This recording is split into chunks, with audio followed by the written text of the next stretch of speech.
Hello, good morning, love wrestling. It is Thursday, firmly AEW, right? Yeah, it's a beautiful Thursday today. Beautiful Thursday morning. It's not cold at all. It's perfect weather. No, it is a beautiful Thursday morning, as you expect us to be. Drew and I are here to break down last night's Dynamite and everything that is leading into Sunday's Dynasty pay-per-view. Yes, we have a big That show. is Lots to preview. Lots to preview. Full pay-per-view preview on this lovely Thursday. Okay. How do we end that? How do we end the April Fools? How do we end the April Fools? You know how we end it? What? Let's do what we need to do. Let's do the real thing. Yes.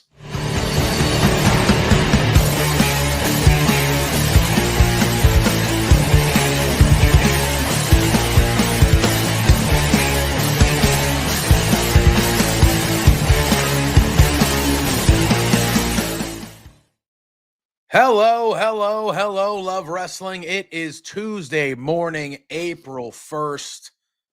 Happy April Fool's Day. It is April Fool's Day, and I am a fool. But welcome on in. You see Drew, you see myself. We are here. It's Tuesday, so you know we're talking WWE. We're talking the road to WrestleMania. They finished up the European tour with a SmackDown show and a Raw show, both at the, what was it, the C2, right? The C2 in London, big famous arena. Was it the O2? C2? The O2? The O2. Oh, yeah, the O2. The O2, right? Yeah. The O2 arena, big famous arena in London, 2 back-to-back shows with SmackDown and Raw. And now they are on their way back home to the States for the last few weeks before WrestleMania on April 19th and 20th. Drew and I will be getting into Raw, getting into SmackDown and stuff like that. But before we do that, you will see some stuff on the bottom of the screen here. Our pal, my pal, one of the better people in the wrestling community, Cole Radrick, had a big injury last year, came back, was looking the best he's ever looked. He was tag champs in GCW. He unfortunately tore his knee up a little bit. He posted a Twitter or a video on social medias about it. I believe he tore his ACL, his meniscus. He had a bad injury. So he's going to be out and recovering. So if you have the generosity, there is a link right down there, that QR code. You put that on your phone. You can donate a little bit to support our buddy Cole Radrick's road to recovery, as he is going to have surgery soon and be recovering to get back into the squared circle where he was doing some of the best work of his career. I got a good chance to hang around with him a lot in Indy at the GCW shows that weekend. Ran into him. He's a great dude, great wrestler, great person. So if you can, please donate to that, share it out, do whatever, even sharing helps. So yeah, that'll be on our shows this week. Yeah. So I just wanted to get that out of the way. If you are watching on YouTube, click that bell for notifications. Click that thumbs up. That goes a long way for us here at the videos. It gets us in the algorithm more. So please click that thumbs up. And if you want your comment, your question, you want us to talk about a certain something, if you throw us a super chat, it's guaranteed to get on the screen. We're guaranteed to talk about it. We're guaranteed to address your comment, your question, just talk about what you want us to talk about by sending a super chat here. So you can send super chats throughout the show, and we will address them, put them on screen, and talk it through. So if you can do that, do that. We would appreciate that. That helps us continue to do these weekly shows, and it helps the people that are on screen here that you see every week at Love Wrestling. Gives us a little stuff on the side as well, which we appreciate. All right. Before we dive into everything, Drew, first and foremost, how we doing this week, brother? We're good. We're good. I actually got to watch Raw right here at Wow. 3 p.m. yesterday. Wow. You weren't because working. I was not working yesterday. So Wow. I had the day off for Eid Mubarak. And happy Eid Mubarak, by the way, for all of our Muslim friends. Yeah, so I got to sit here and tune in live for the first time and the only time for the entire European tour. And I mean, it was a good one to be there quite live nice. for. Yeah, I was gonna say it was a good one to be. They definitely took a step up on yesterday's show as compared to the last few weeks. I thought yesterday's show was a very, very good episode of Raw. I thought they had a pretty decent episode. I mean, SmackDown is still struggling, but I thought they had a pretty decent episode of Smack. I thought London got a couple good shows. I thought London got a couple good shows. And we'll dive into it. You know, obviously we usually start with Raw. And Raw started with quite the segment. And it is our thumbnail, so that's where we are going to start. But yeah, there's some stuff on SmackDown I think we should talk about as well. Oh, yes. Yeah. Yes, there are things on SmackDown, for sure. Yeah. Sandy, I'm glad you guys got that tour over there. I am happy it's over because I am done with that. You know, Okay. Let's address this now because listen, I'm glad you got your 2.5 weeks. They're going over there again later this year. You're getting some pay-per-views. Glad. Whoop-de-doo. Okay, I need Raw at night. 8 o'clock at night on Monday. Yeah. Yeah. As we have somebody from Europe in the chat right now, I do not intend to offend anyone. No, we're not. I promise Sandy knows. Sandy knows. I don't like European crowds. I don't. You know, here's my thing. I'm glad that Europe got to see it at a normal time because we're the ones that get to see it at a normal time, and they have to suffer at 1 a.m., 2 a.m., whatever. I'm happy that it was 8 p.m. where they are, and they got to watch it at a time where we are lucky and are able to all the time. Lawrence, we can't help that we're better than everybody. So I'm sorry, we can't. I cannot. It's just a natural thing. I'm sorry. It's just the thing about European crowds for me is I like them in spurts. 2.5 weeks of all this. It's just all right. I don't need it all. The same exact chance. Same chance. I don't understand still to this day. Okay, you know. And for 3 straight weeks is a little much. You want to go there for a pay-per-view, give them a Raw after? Great. Good weekend for you. Let's get back. 3 straight weeks. It's like, this is a little much. The European crowd is tailored to a sporting event. Yeah. Which is totally understandable and totally fine. I don't say anything against that. Yeah. But 3 straight weeks of live wrestling television, not a European crowd thing. It's just not. Listen, I love the crowds because I am a soccer fan. I know they call it something else. I am a soccer fan. I love the chants. I love the singing. But when you hear it every show for 3 straight weeks, it loses its luster a little bit. That's how I feel. You go to a pay-per-view, you get a SmackDown before and a Raw after, they give you a weekend. It's like, man, that crowd in France ruled. But when it's 3 straight weeks of the crowds doing the same, and I'm not judging that it's the same things, you know, but like when it's 3 straight weeks of the same energy, like that international feeling that we get when the crowds are great, it loses its luster if it's all the time. And so like by the end, I was like, okay, yeah, like at least, I feel like I feel like the quality of shows they gave us in the middle 2 weeks probably affected that, because yesterday's Raw and this past Friday SmackDown were excellent television shows. They were very good. The previous 2 weeks before that, the only thing the shows were relying on was the crowd, because the shows were mid as mid can be. So maybe that had an effect on it as well. But it's just one of those things where I was like, well, no, but here's the thing, Sandy. And again, this is where, even though we're saying we're ready for, them to come back over, to the States and get away and give us a break from the European crowds until we go back to them later. The American crowds aren't going to live up to the energy of the internet. Now, they never do. Even a crowd like Chicago, which is top of the top, they're not going to live up to that energy. They're not. While I am saying I am against European crowds, I am in no way advocating for American ones. They are fucking good, terrible. Okay. Yeah. I got my time in. It's they're awful. They're absolutely awful. So I'm not saying, oh, this is an American crowd thing, American crowds only. No. In fact, I'd rather there not be American crowds most of the time, because they suck. They absolutely suck. Drew just wants us to go back to the Thunderdome era. That's all he wants. He doesn't want European crowds. He doesn't want American crowds. He just wants screens. If I have to choose between the two, I have to choose an American crowd. Only because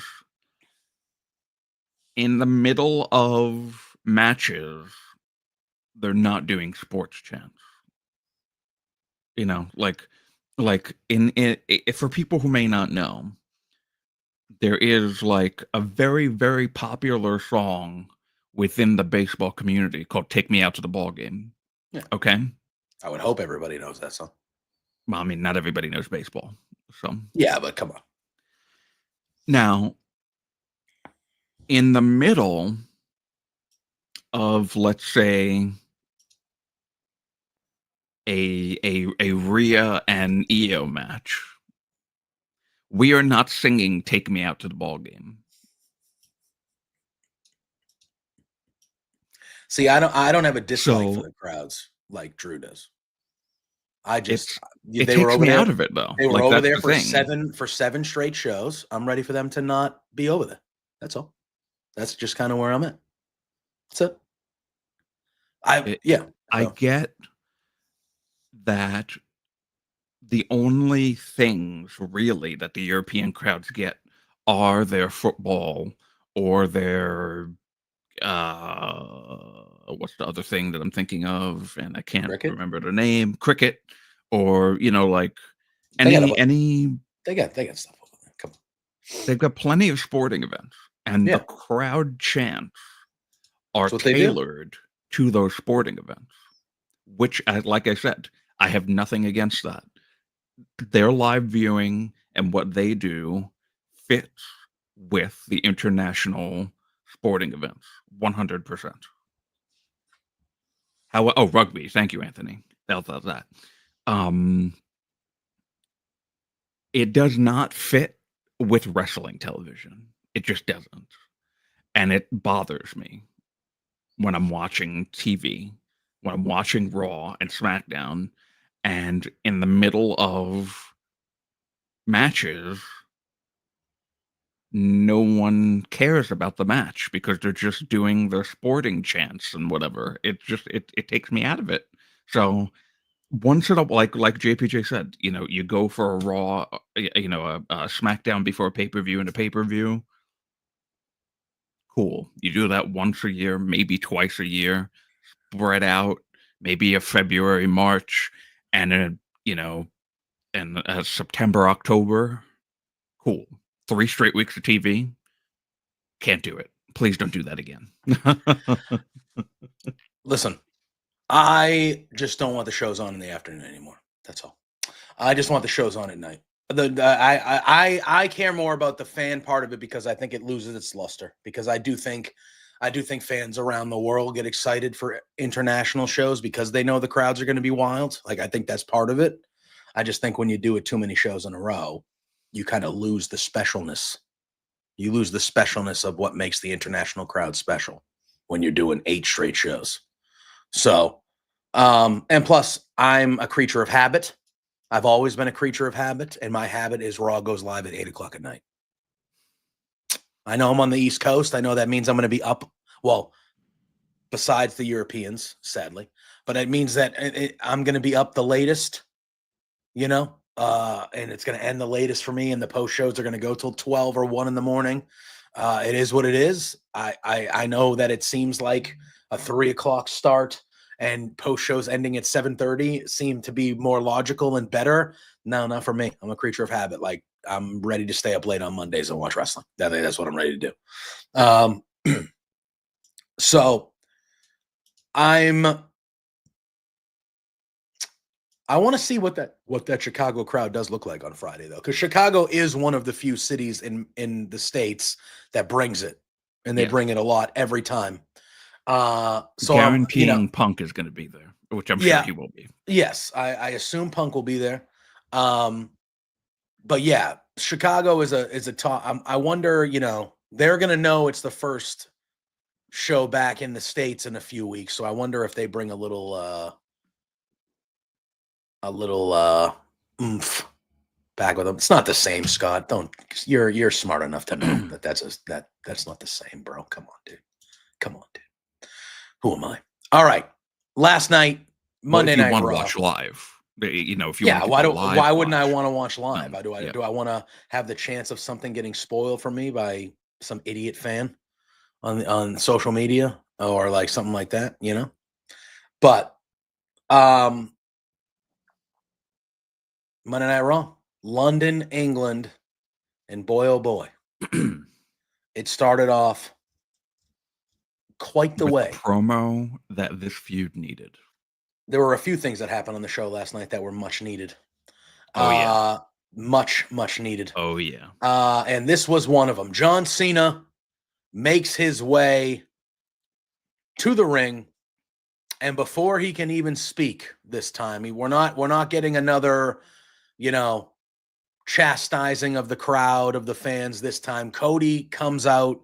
I said, immediately. As soon as Cena's music stopped, I said, just let Cody do it now. Just come out now. When Cody was coming out, I put on social media, I was like, I don't even want John to let Cody talk. Like, I just want John to start going at Cody because he hasn't. And he did, and they went back and forth, and it was excellent. But before John can even speak, Cody Rhodes makes his way to the ring. He's taking his time. He's letting the crowd sing for him. He's going in the crowd. He's hugging people. He's really soaking it in more than usual. It felt like on this walk to the ring. And Cody says, John, we've heard you talk enough these past 2 weeks. So I'm gonna do your job for you. It was Fernando. He goes, I'm gonna do your job for you. He goes, you're gonna cook me, right? You're gonna cook me, right? He goes, you're gonna end me. He goes, where to start? There's just so much to make fun of. And then Cody starts talking about the things that people have negatively used against him in the past. He goes, well, first and foremost, he goes, I do got a little bit of a lisp. So he starts off with that. He goes, words with an S can be trouble, John, like Stardust. And he mentioned Stardust. He goes, let's see what else. He goes, I have an arm tattoo, but it's on my neck. He goes, I got booed in a company I created. So there's the AEW reference. He goes, didn't I say last week? If it was going to happen, it was going to happen this week. Yeah. And I thought MJF went on Twitter after, and MJF was like, I don't get why people get crazy when WWE mentions AEW or AEW mentions WWE. He goes, I don't understand. That's why. He was like, I don't understand why people get bothered by it. He was like, if you want to act like a child, go watch Elmo. Like, these two companies exist. They are in competition with each other. Who gives a shit? As much as one wants to say that it's not in competition. Yeah, but you are. You are. Like, who cares? I like it when they mention each other. I don't understand. But anyway, that's not really for this time. He goes, wow, but I think that's a reference, Lawrence. My goodness. Yeah, B Rabbit. Hell yeah, bro. Great movie. But Cody goes, but mainly I think Cena's words haven't matched your actions. You think he's been lying these past couple weeks. He goes, we used to ride together. I know you really do care about the fans. And you want him to look at them and tell them really why. The crowd is chanting, you sold out at John and all sorts of stuff like this. And John grabs the mic and he goes, I'm not going to reduce myself and punch down to Cody's level just to protect you because you've been protected long enough. He says, I'm also not going to cook you. He goes, I'm going to bury you just like I've buried everyone else.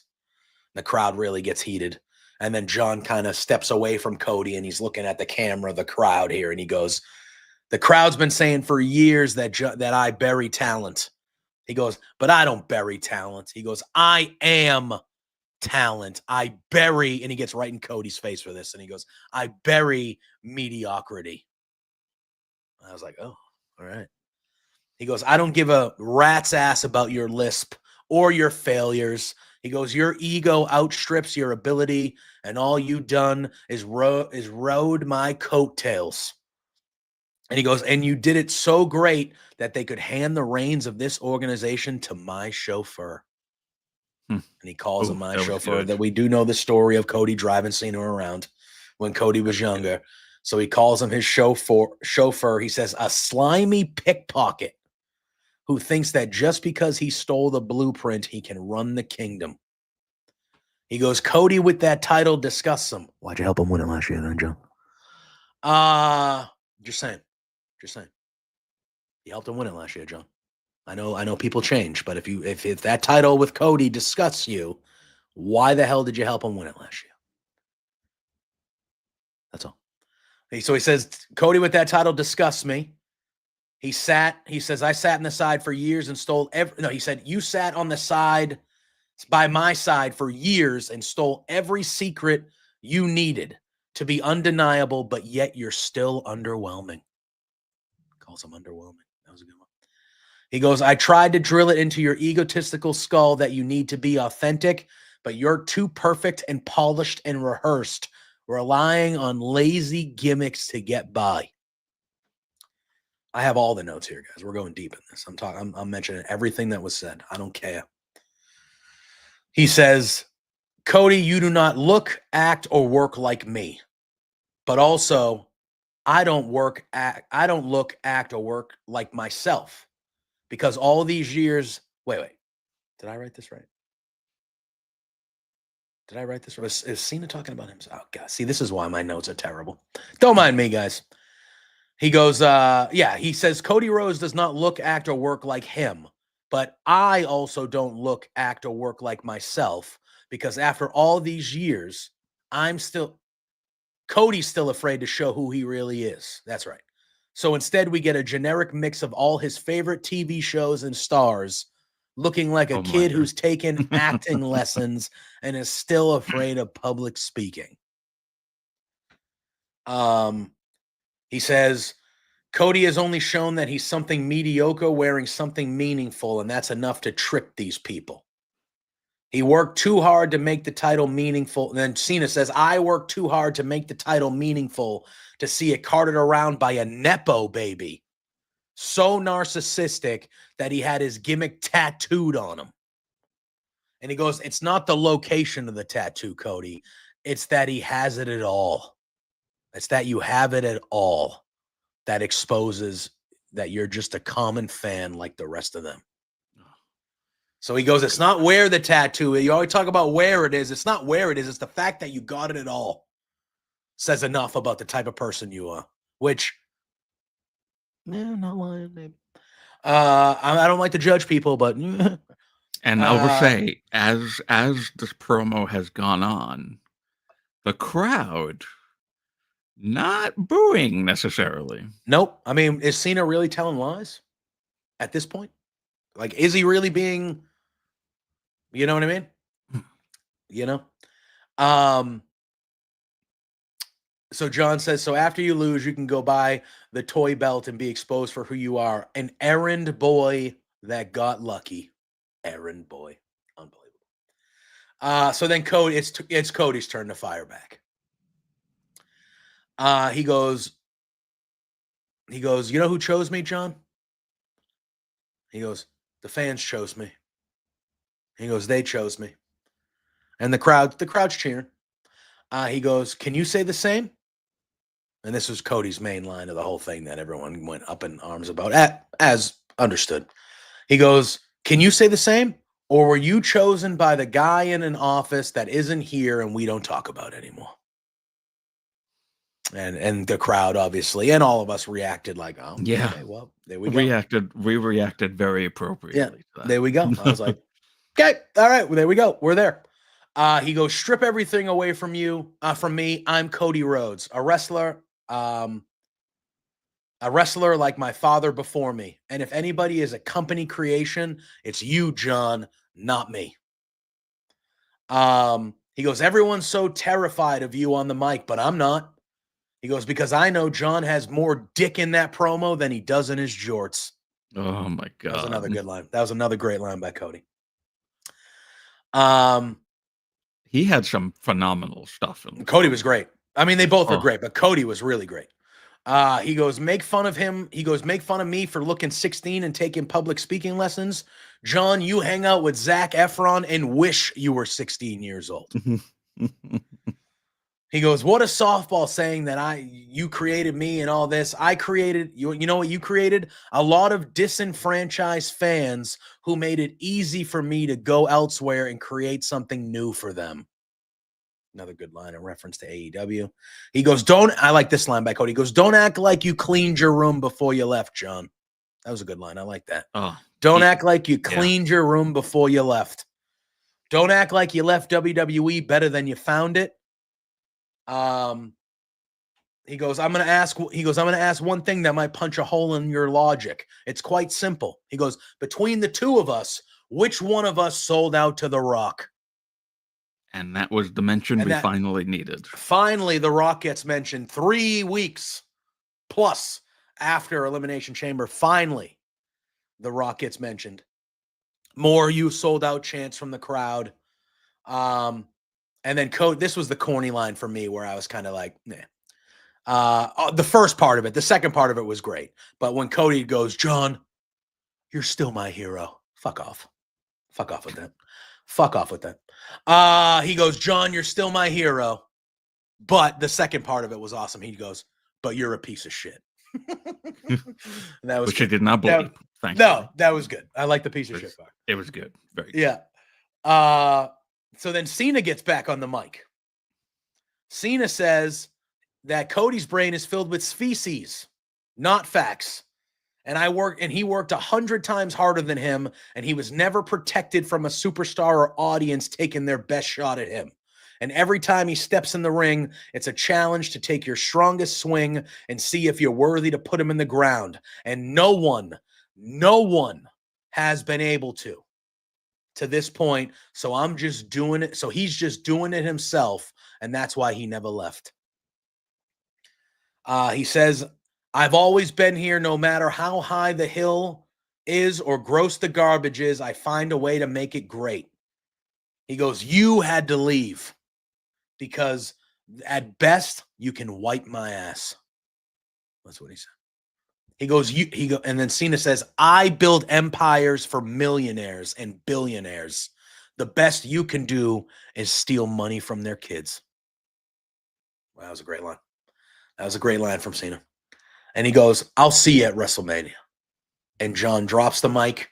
He starts to leave. And Cody goes, wait.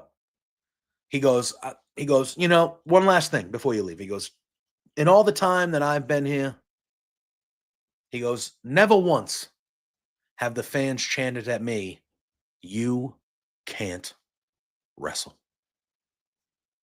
And then John starts looking at the crowd. I think they wanted the crowd to chant, you can't wrestle, but for the one time in European wrestling crowd history, they didn't understand the assignment. Fuck. Jesus Christ. So they didn't say the chant as they should have. But that gets John back in the ring and he's ready to fight. He's in his fighting stance again. And it looks like he's going to do the same thing that he was going to do last week and kind of be the heel and back away. So he does that. He starts to smile. He starts to back away. And just as it looks like he's going to turn around to leave the ring, he goes at Cody. He tries to give him a clothesline or a punch. Cody ducks it. He hits him with the crossroads, lays John Cena out. Cody grabs the title, lifts it up in the air. He grabs John Cena's hat, throws it on top of Cena's body that's laid out. And that's how this segment ends, baby.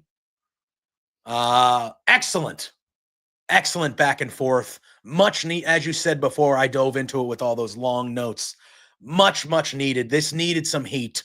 Cena needed to eviscerate Cody. Cody needed to get physical and stand. He still hasn't gotten physical. He got his ass kicked by him 3 weeks ago. Like, this had the heat that Cody needed. This had Cena telling Cody the things he needed to tell Cody, why he did it to Cody, all that stuff. This was perfect, Drew. This was a great opening segment. Now, it did leave a little bit more to be desired when it comes to The Rock. However, I would agree. I feel what I'm thinking is happening is that it's been this way because The Rock is just not involved right now. Yeah. And, like, it is what it is, but it makes me go, well, why have The Rock involved at all if he wasn't going to be involved in this build? Because I think The Rock wanted to be involved. There's that, exactly. I think The Rock wanted to be involved, and Rock is in a position right now where nobody can say no to him. So, yeah, like, it's,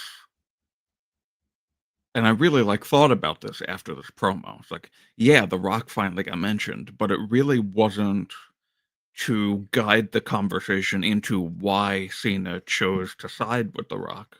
No. It was just to mention The Rock because it would obviously they've gone, pop the crowd. It's probably weird that we haven't mentioned him at all.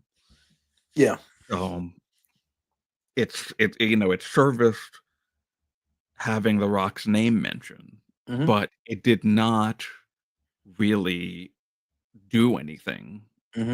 But again, I think it seems that it's because The Rock's just not involved. So we can't mention the name of somebody that's not involved right now because we don't know when he's going to be involved again. Hopefully it's at WrestleMania. I would imagine it's going to be WrestleMania. But it just sucks that as much as, with last year's Rock involvement in the road to WrestleMania is the reason why we have the show right now. It's this year. I don't even know what to call it. Is it ego driven? Probably it's ego driven.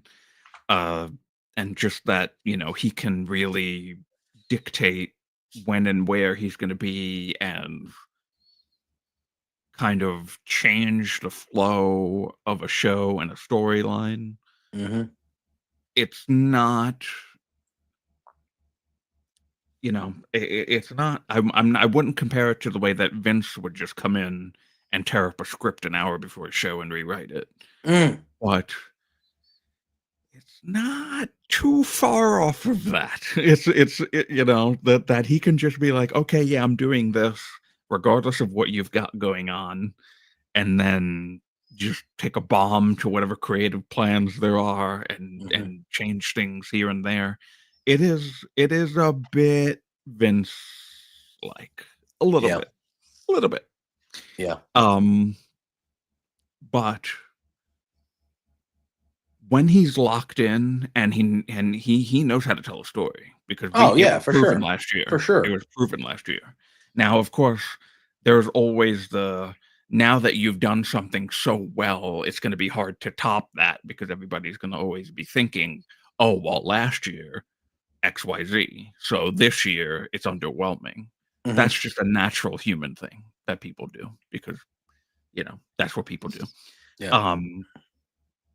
But this promo, for what it was, without any Rock involvement, Cena not really talking about the crowds anymore, and the "you people" style of a Mhm. promo, and this was really just Cody talking to John, and John talking to Cody, and he with bits and pieces of "you peopleness" in it. This is Mhm. exactly what it needed. And then the physicality. I said last week also I would like there to be physicality as well, and there was.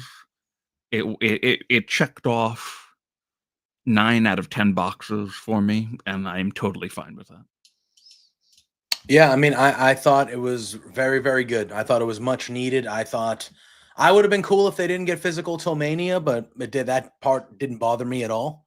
I just thought it was really, really good. I just thought this is what we needed. I needed to see the fire from Cody, and I thought both of the guys were great in this, but I thought Cody really, really stood out.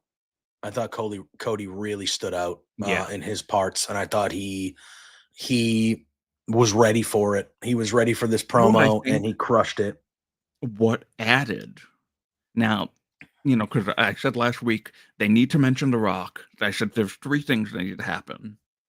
They need to mention The Rock, there needs to be physicality, and an AEW reference is coming. I said those 3 things are happening, and all 3 things happened, and what I think was the good thing is that this time, for the first time really in any promo between anyone that was formerly in AEW and came to WWE,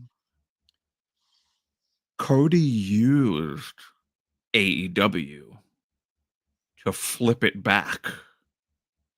Instead of when Punk and Cody have been involved in segments with, like, Seth, for example, Mhm. and Seth has been like, "Well, you left, and you went to this other place, and you wanted this place to die." There's never been a retort back to the opponent going, "Well, yeah, that other place exists because you're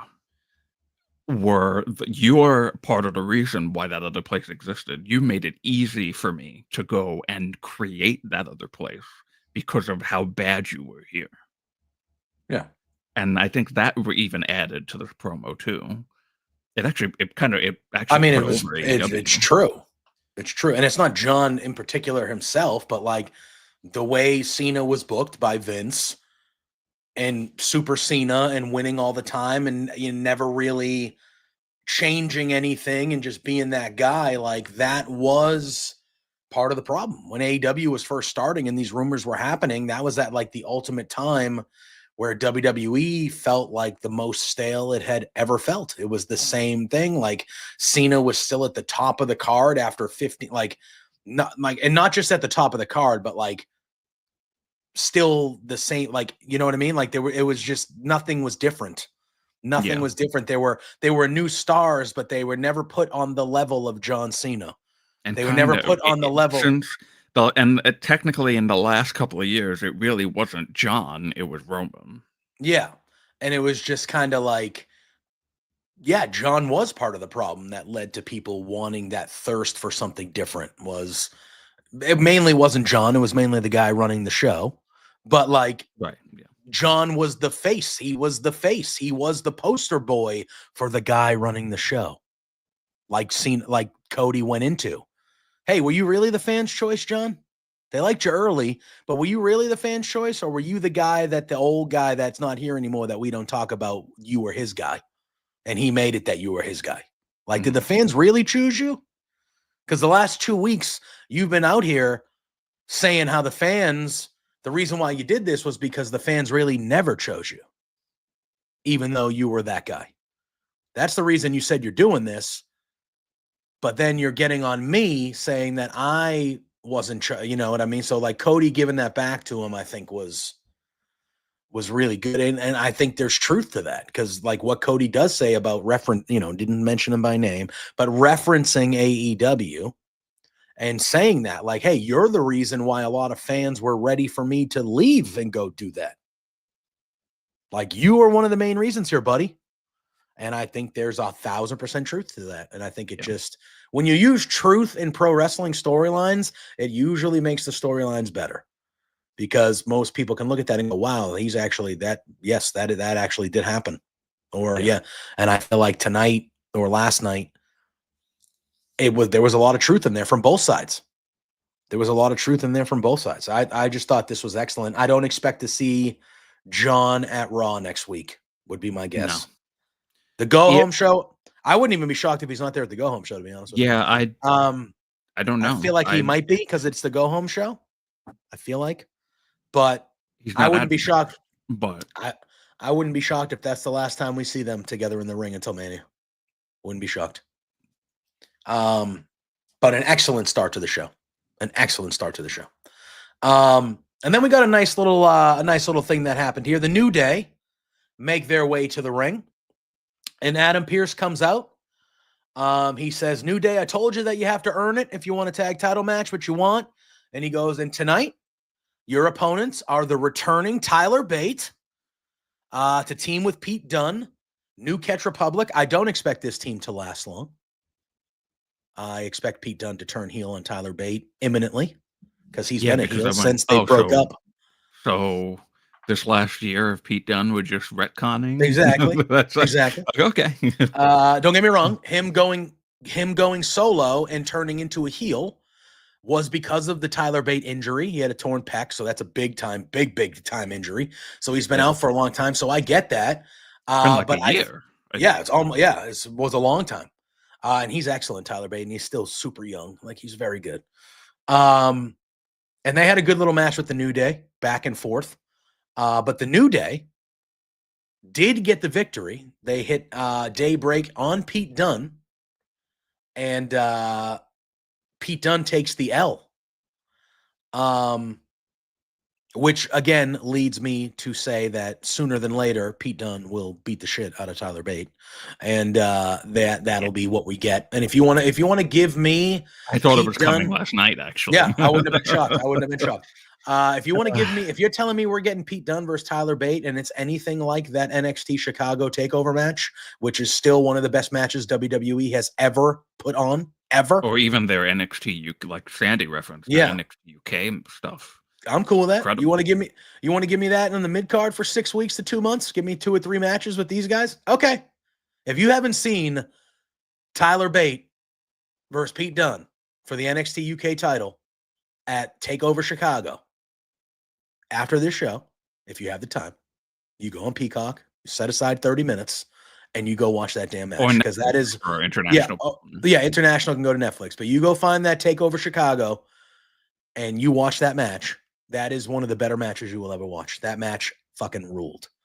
All right, there you go. Scott says after the show they were teasing. Yeah. So I don't expect this to last long. I just think it was a good way to get Tyler Bate back on television. The last time we saw him, they were a team together. They were British Strong Style back then, but now they're New Catch Republic. Cool. You were in Chicago? Damn, bro. That was good. That was a good shit. Oh, wow. That was a great match. But yeah, no, good to see Tyler Bate back. I have a picture somewhere locked away with those two and Trent Seven from my very first wrestling show that I ever went to, Progress NYC 1. Yep. Trent Seven. Unfortunately, he's still with TNA. He's with TNA, isn't he? I don't think. I thought he was with TNA. Did he leave? I don't know. I'm not 100% sure. Oh, he said he saw it live on TV. Well, yeah, we all did, Sandy. Come on. But from the he was supposed to wrestle at the first Progress NYC show, but he was injured. But he made an appearance, so that was fun. Got it. Post-match, New Day are interviewed in the aisleway. They demand a tag title match. The War Raiders do come out. They have a face-to-face. They start talking crap to each other. Xavier Woods is grilling a child, like just complete mean mugging a child, and he was frightened. That child was frightened, as he should, as he should be. We need to make that more normal. That we get up in these kids' faces. Yeah, absolutely. Life can't be so easy for these kids. That's why they grow up soft. All right. What do we got here?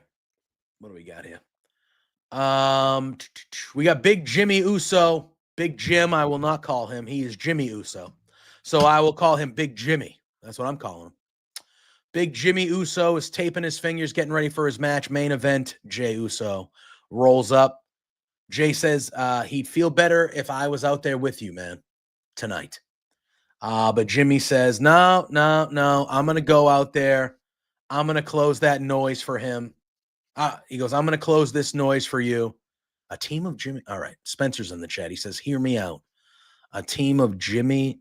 Oh, okay. I knew it was coming. He says, hear me out. A team of Jimmy Uso and R-Truth. Big and little Jimmy.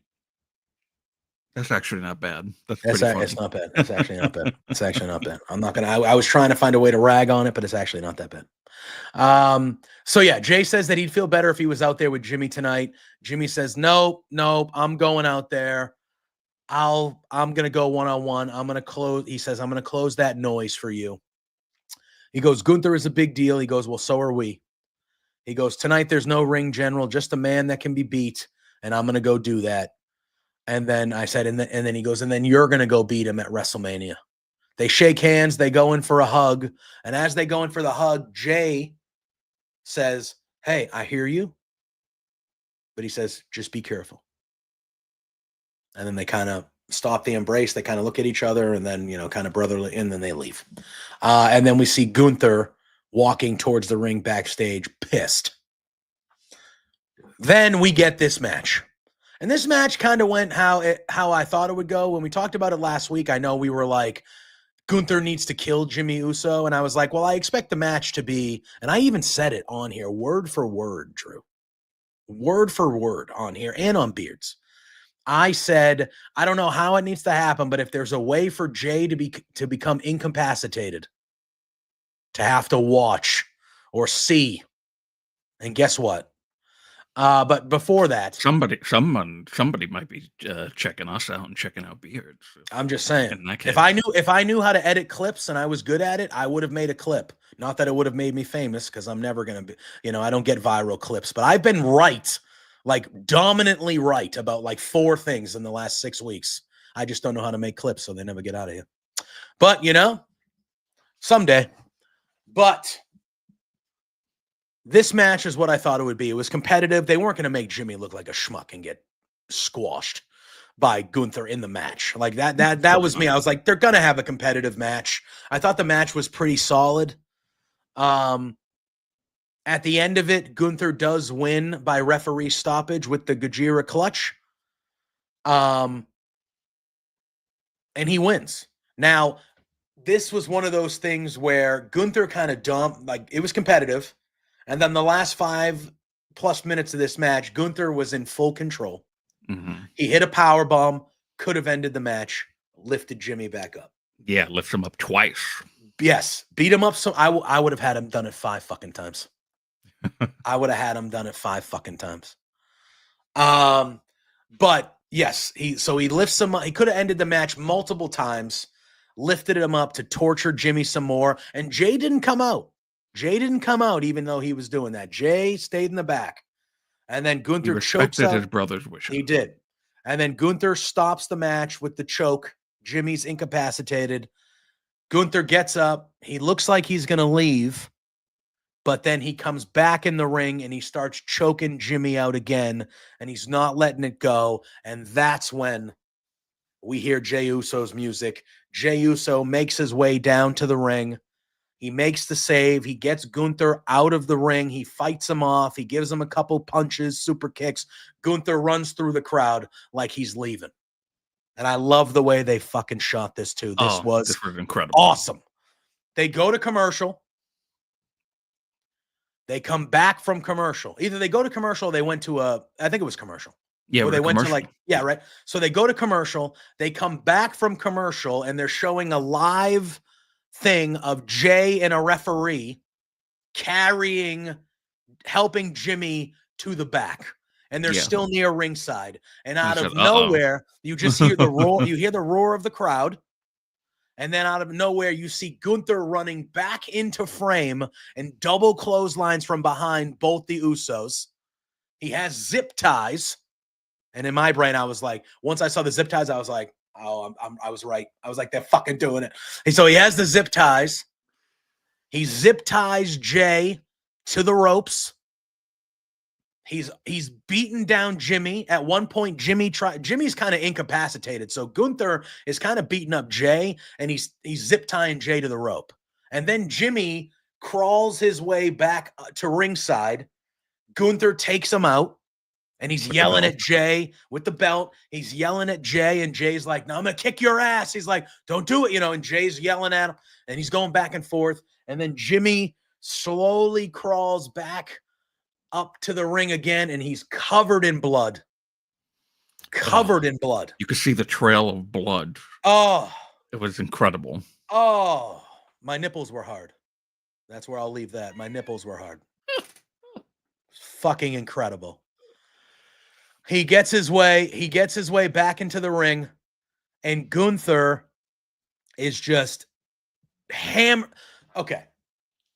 He brings Jimmy over near Jay, where Jay can he's so like close. This. It's like this close to being able to touch Jimmy. And he lifts up his hair and the blood, and he just sets him up with the double, and he gives him the elbows right in front, just elbowing him repeatedly right in front of Jay. Jay is screaming, and then he just puts the choke on, and Jimmy is covered in blood. Gunther is covered in Jimmy's blood, and he just chokes Jimmy out right inches away from Jay. And Jay is I'm going to kick your ass. He is screaming. And I don't know if you saw while Gunther was doing that, he was calling Jay a pussy. He was. Whoa, okay. This was just, let me tell you. And so he lets go, and Gunther stands up, and Gunther, who is he just wrestled. He has no shirt. He's in his wrestling trunks. He has blood all over his chest and stomach, his shoulders, his chin. And Gunther grabs some of the blood, and he does that. And then he spits it out, and he's yelling at Jay, and Jay's yelling at Gunther. And then Gunther has covered in blood with the belt still around his waist this whole time. He has the belt around his waist. Never leaves his waist. Fucking incredible. This was listen, they've done beatdown angles, and Triple H has brought more violence since he's taken over, stuff like that. This was as savage an angle that WWE has done in years. Beautifully done. Oh, beautifully baby. Done. Needed it. It was perfect. Needed it. And it's exactly just like the opening of the show was exactly what that feud needed. This was exactly what this feud needed. Oh, let me tell you, man. I've been yelling on here, and I thought last week was good too with Jimmy and Jay and what they did there to get to this week. I thought last week was good too. Man, I have been screaming that they do something like this. But now it's to the point now where I'm like, I don't want Gunther to lose. Well, this is going to make Jay's win. Not for me. That much more. Not for me. Well, this right here. This Gunther right here. This is where was this Gunther the last 4 months of the title reign? Where was it? Where was this guy? This guy should have been, Yeah, Triple H. Where was this guy? Jesus. My God. What a segment. Gunther looked like a savage. Now, I'm not gonna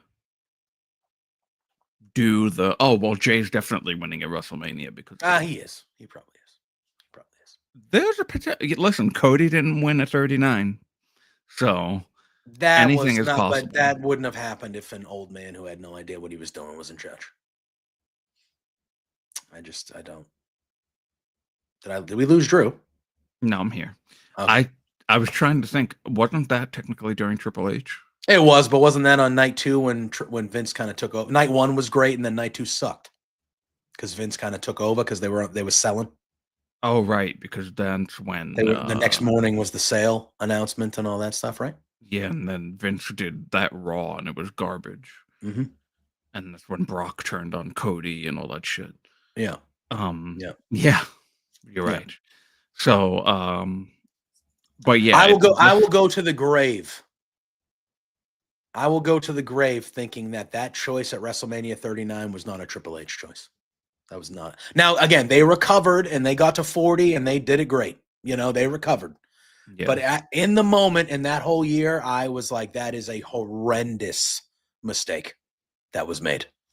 And I can't, even though Triple H is not perfect at all with his booking. After that. No. Anyway. Even though Triple H has not been perfect with his booking, I just can't believe that was a Triple H call. Can't do it.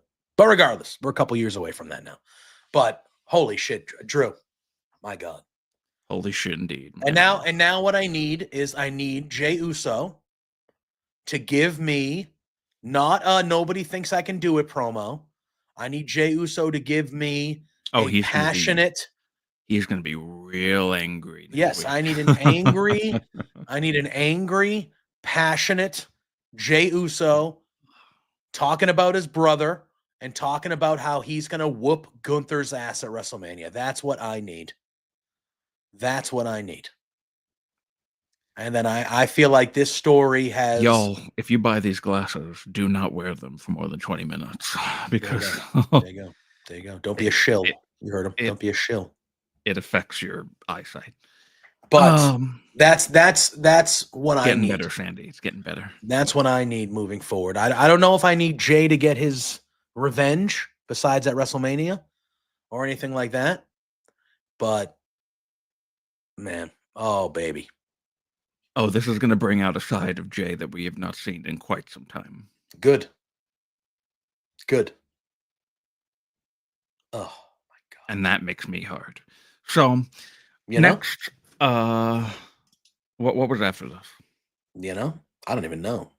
I was still just in it, bro. I think we had a Judgment Day segment. Finn Balor is in a good mood again. He's in a good mood again. Him and Dom are chatting it up, having a good time. And Liv shows up and she goes, "Oh, you guys look to be fine." And Finn says, brothers fight like cats and dogs, but they make up. He's like, now the nonsense about adding a fourth man is done and buried. They can focus on getting back to the gold.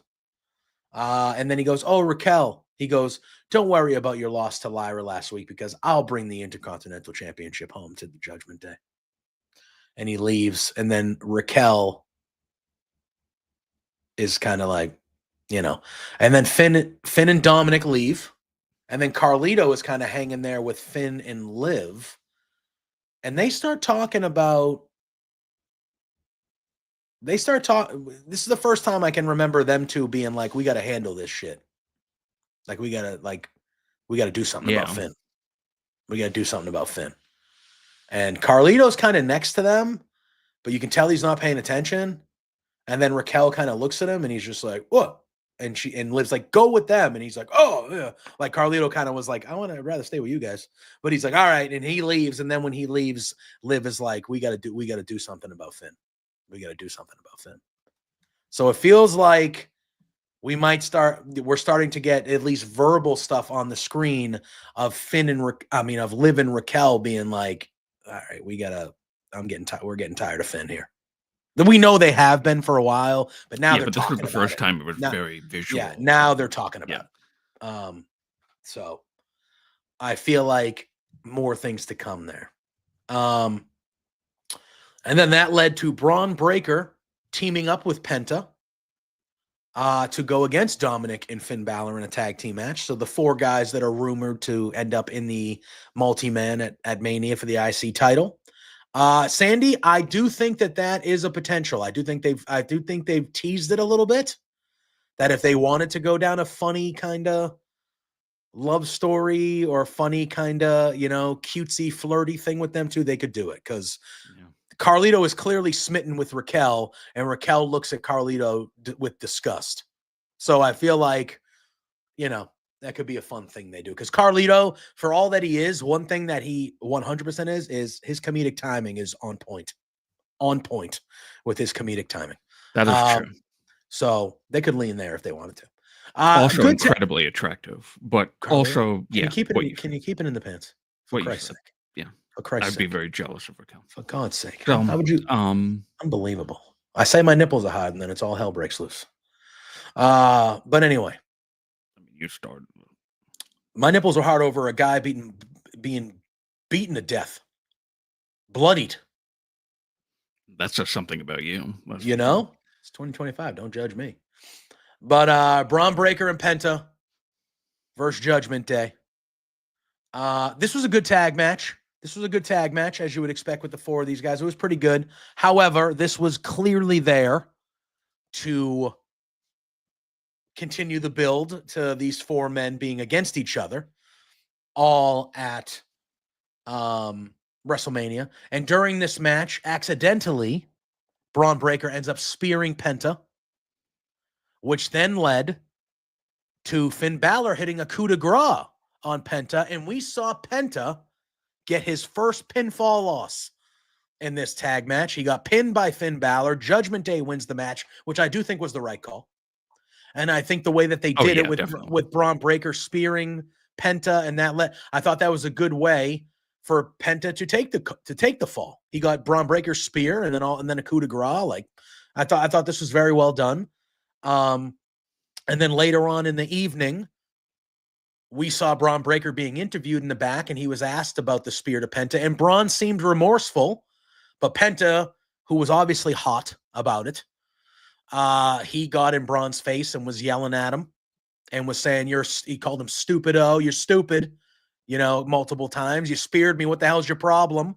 And so there was some friction there because of that. So clearly this tag match did its job. Yes. And we're going to a 4-way with Mania with these four guys. It should be very, very good at Mania with these four guys. I like the tag match. And they did. You can clearly tell that it's going to be a 4-way because then Dom and Finn meet up with Judgment Day again in the back. Yep. And Finn's back, baby. I pinned him. I'm good. I'm going to go talk to Adam Pearce. And this is where go ahead. Yeah, keep going. And I'm going to go talk to Adam Pearce because I need to be in that match. And he's still celebrating and it's like me, and then walks away. And then Liv is like, Dom, you won that match too. He's talking like he did it all by himself. And Dom was kind of like being... Not kind of. Dom was 100% still like, no, that's not what he means. Like, he doesn't mean it that way. Like, Dom is, at least verbally, we've seen him roll his eyes and get a little fed up with Finn, but verbally, he's still an ally with Finn. He's still that supporter. I feel like the only reason why he wasn't eye-rolling or anything was because Finn was in a good mood.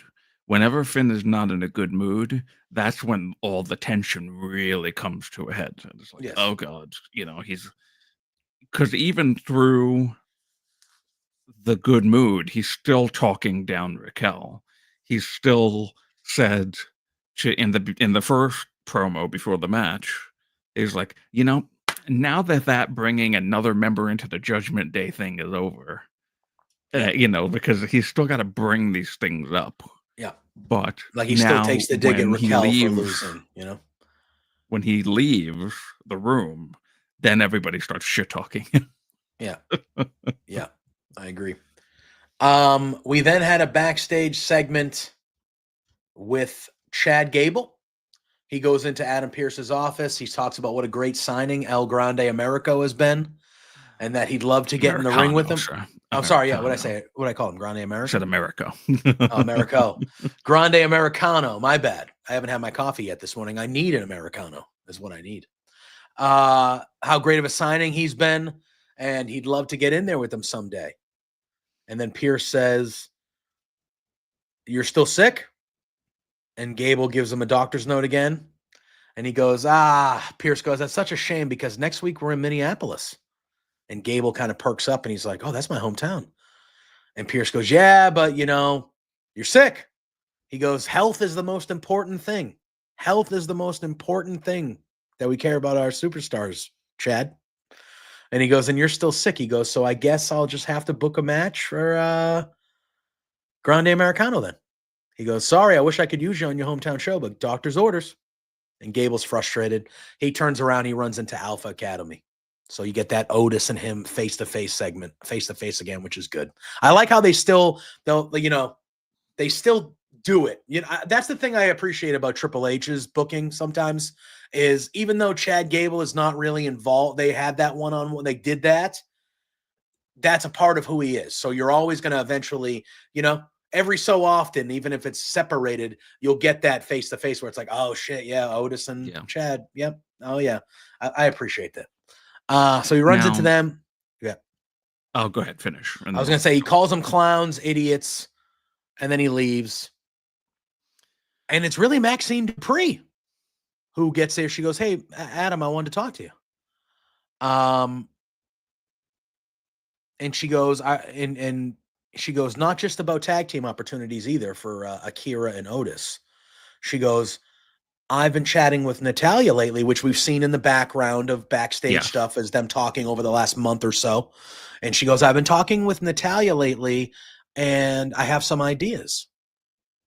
And Adam Pearce goes, I'm very interested to hear these ideas. So let's go have these ideas.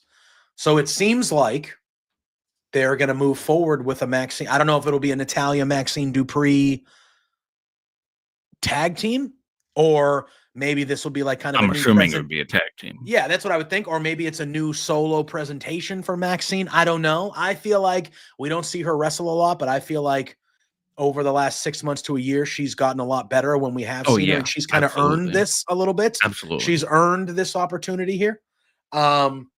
So I am interested to see where this goes. My guess would be a Natalya Maxine tag team, but I'm not really. Maybe it could be a mentor thing, and Maxine is like a solo. It could be something like that. I'm not really sure, but I'm interested in that. Yeah, maybe. I'm interested in that. I'm interested in seeing where Maxine goes. Okay, What were you going to say? What I wanted to mention. So I did my piece on El Grande Americano last week. You can go watch that. I'm not mentioning that anymore. But the interesting thing about this whole thing is that I'm to believe that when Rhea Ripley signed a contract that her name was not on, and Adam Pearce said, this isn't how contracts work, and was very direct and right, and did the right thing there by calling that out and not being like, oh, well, her name's on the contract now, so I guess it's a three-way. I am then to also believe that while every person knows that El Grande Americano is Chad Gable, they signed El Grande Americano a contract. There's no proof. There's no proof that that's Chad Gable. They've never been in the same place at the same time. We saw it the first week. We saw somebody else get taken out by security, Drew. Yeah. There is no proof currently as we are constituted that proves that that is Chad Gable. Not saying it can't be. To believe, but there is no proof. Billion-dollar company signs El Grande Americano without any proof of work of what do you mean? You didn't see the vignette social last week? Security number, famous of any type of. He's famous in Mexico. He's been a famous wrestler in Mexico for decades. You didn't see the thing they showed last week, Drew. They showed us the history of the guy. It is. Come on. It is silly to have Adam Pearce go, Rhea Ripley, this is not how contracts work. And then the next week be like, yeah, we've signed El Grande Americano. Why wouldn't you? But what is this isn't how it works. Yes, it is. It's stupid. I don't understand. I'm being 100% honest with you. I don't understand. They signed him. He wrestled in a match last week. He won a match on Raw. Yes, last week. And then they signed him. The contract is not right because he is Chad Gable. But he's not a real person. Where have you seen that it is Chad Gable? Where have you seen? What proof do you have to give me and the people in the chat and any of us? Give me proof that this is Chad Gable. Chad Gable is committing fraud and has two contracts with WWE right now. And if that comes to fruition and we find that out, I'm sure punishment will be handed out accordingly. But as of right now, there is no proof. There is no proof whatsoever that Grande Americano and Chad Gable are involved with each other. No proof. If I went to my boss and put on a lucha mask, and again though, you are working, you are in your brain, you think that you have no proof, you don't know, you are just going by your assumptions that they are accurate. An address, a history, like that. He's from the Gulf of America. There is no such thing as El Grande Americano. But he's from the Gulf of America. They talked about where he's from last week. Did you not pay attention? I know you were high and mighty and all upset last week. The Gulf of America. Did you not listen to the vignette? They told you his whole history. Yes, they told us that he hails from the Gulf of America, which only exists for a month. Okay. Again. I don't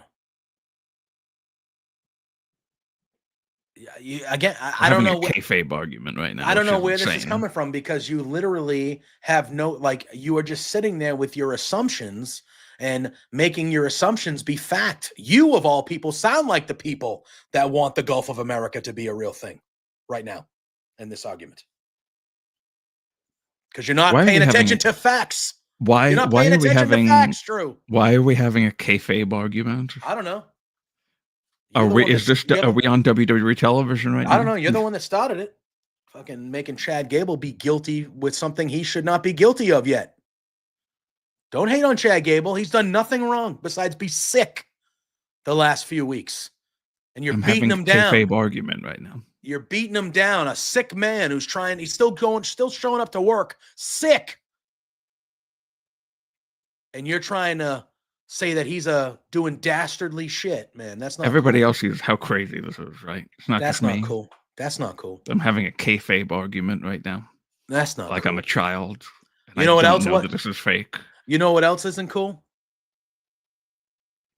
Logan Paul. AJ Styles makes his way to the ring. He says, I've been waiting in the back patiently. Bye, Sandy. Enjoy. Usually you eat like dinner, I think, right now, right, Sandy? Yeah, it's about that time. Was it probably 5-ish? 4:35-ish? Where is that? So AJ Styles comes out. He says he's been waiting in the back for Logan Paul to call him out like he said he was gonna. I'm just tired of waiting. So he's got something to say to his face, so he calls out Logan Paul. Logan Paul comes out. Logan Paul says AJ wouldn't understand, and neither would the crowd because they're not famous like he is. Italian. Hell yeah. Hell yeah. He says, I'm a global phenomenon who is extremely rich and loved by everyone. He goes, I'm very attractive. Everyone else is on my time. He goes, do as you're told and wait like sheep. And he says, AJ, you've had a change. He tells AJ he's had a change of heart, and then he gets that shut the F up chance, Drew. He says, I'm a dad now, a girl dad. I'm trying to teach my daughter the art of forgiveness. So I forgive you, AJ Styles, for what you did to me at Madison Square Garden. He goes, but I do not forget, so don't try to pull that again. And then AJ just goes, oh, I got a daughter too. He goes, I got a daughter too, so I feel that. He goes, so you know what? I forgive you too. And the crowd's starting to go a little nutty for AJ. They're doing the AJ Styles chants and stuff like that. And then Logan Paul looks confused, and he leans in and he goes, What do you forgive me for? Like, what did I didn't do anything. Like, what do you forgive? Typical. What do you forgive me for? And AJ Styles says, I forgive you for being the biggest douchebag to ever step foot in WWE, which I thought was funny, and that made me laugh. He goes, you brag about your success, your money. Fans don't care about that. They care about what you're willing to sacrifice in the ring. He goes, I'll give you got all the talent in the world, but in this business, talent only gets you so far. What are you going to do with your talent? And then Logan says, I'd ask you for advice, but you know what they say, don't take advice from anyone you wouldn't want to trade places with. Good line, Logan. Fucking corny ass motherfucker. Styles says, don't let your mouth write checks that your ass can't cash. Logan Paul asks AJ if that is a threat. And AJ says, hey man, we're in London on Monday Night Raw. I got my gear on. Like, what do you think? What do you think? Like, I'm ready to go, dude. Logan says, nah, I'm good. I'm done talking. I just think you're talking a bunch of whatever. He goes, I don't fight for free. This city can't afford me. He goes, he starts pointing at people in the crowd. He calls them broke. He's kind of living in on that stuff. He says, AJ, you want a big money match against me, so set your sights a little higher. He points to the WrestleMania sign. He tries to take a cheap shot. AJ blocks it. He punches him into the corner. He's trying to do a Styles clash. It gets denied. They fight on the floor. Logan gets his head bounced off the announce desk. Then they try to get back in the ring, and Logan gets the advantage by kind of hitting the middle rope up in AJ's man region. And then I'm going to say it, Drew. Logan Paul's finisher is kind of dope. And he hits the pulverizer. It's a good looking move. And AJ is laid out, and that's how this match ends. And then we find out a little bit later on that it is made official at WrestleMania 41. We are getting AJ Styles versus Logan Paul one-on-one. I expect the match to be quite good from an athletic standpoint in the match. I mean, AJ Styles' best WrestleMania match in his WWE career is against Shane McMahon. And that match against Shane McMahon was the best match on that WrestleMania. And that's not a knock at Shane, because Shane had great matches. Like, I'm not knocking Shane, because Shane has had great matches in his career, but that was like old man Shane, where he wasn't that great anymore. And AJ, like, that match had no reason to be as good as it was. It was literally the best match on that show. Which WrestleMania was that? Oh. Was it 30? 30, yeah, something. The one after New York, maybe? No, because AJ fought 35. Randy. No, AJ fought Randy at 35. He fought Randy at 35. So maybe the one after that? It must have been 36. 36 or 37, something like that? 37 was the first pandemic. Okay, so then it was 36 then. Yeah, had to be 36 the next year there.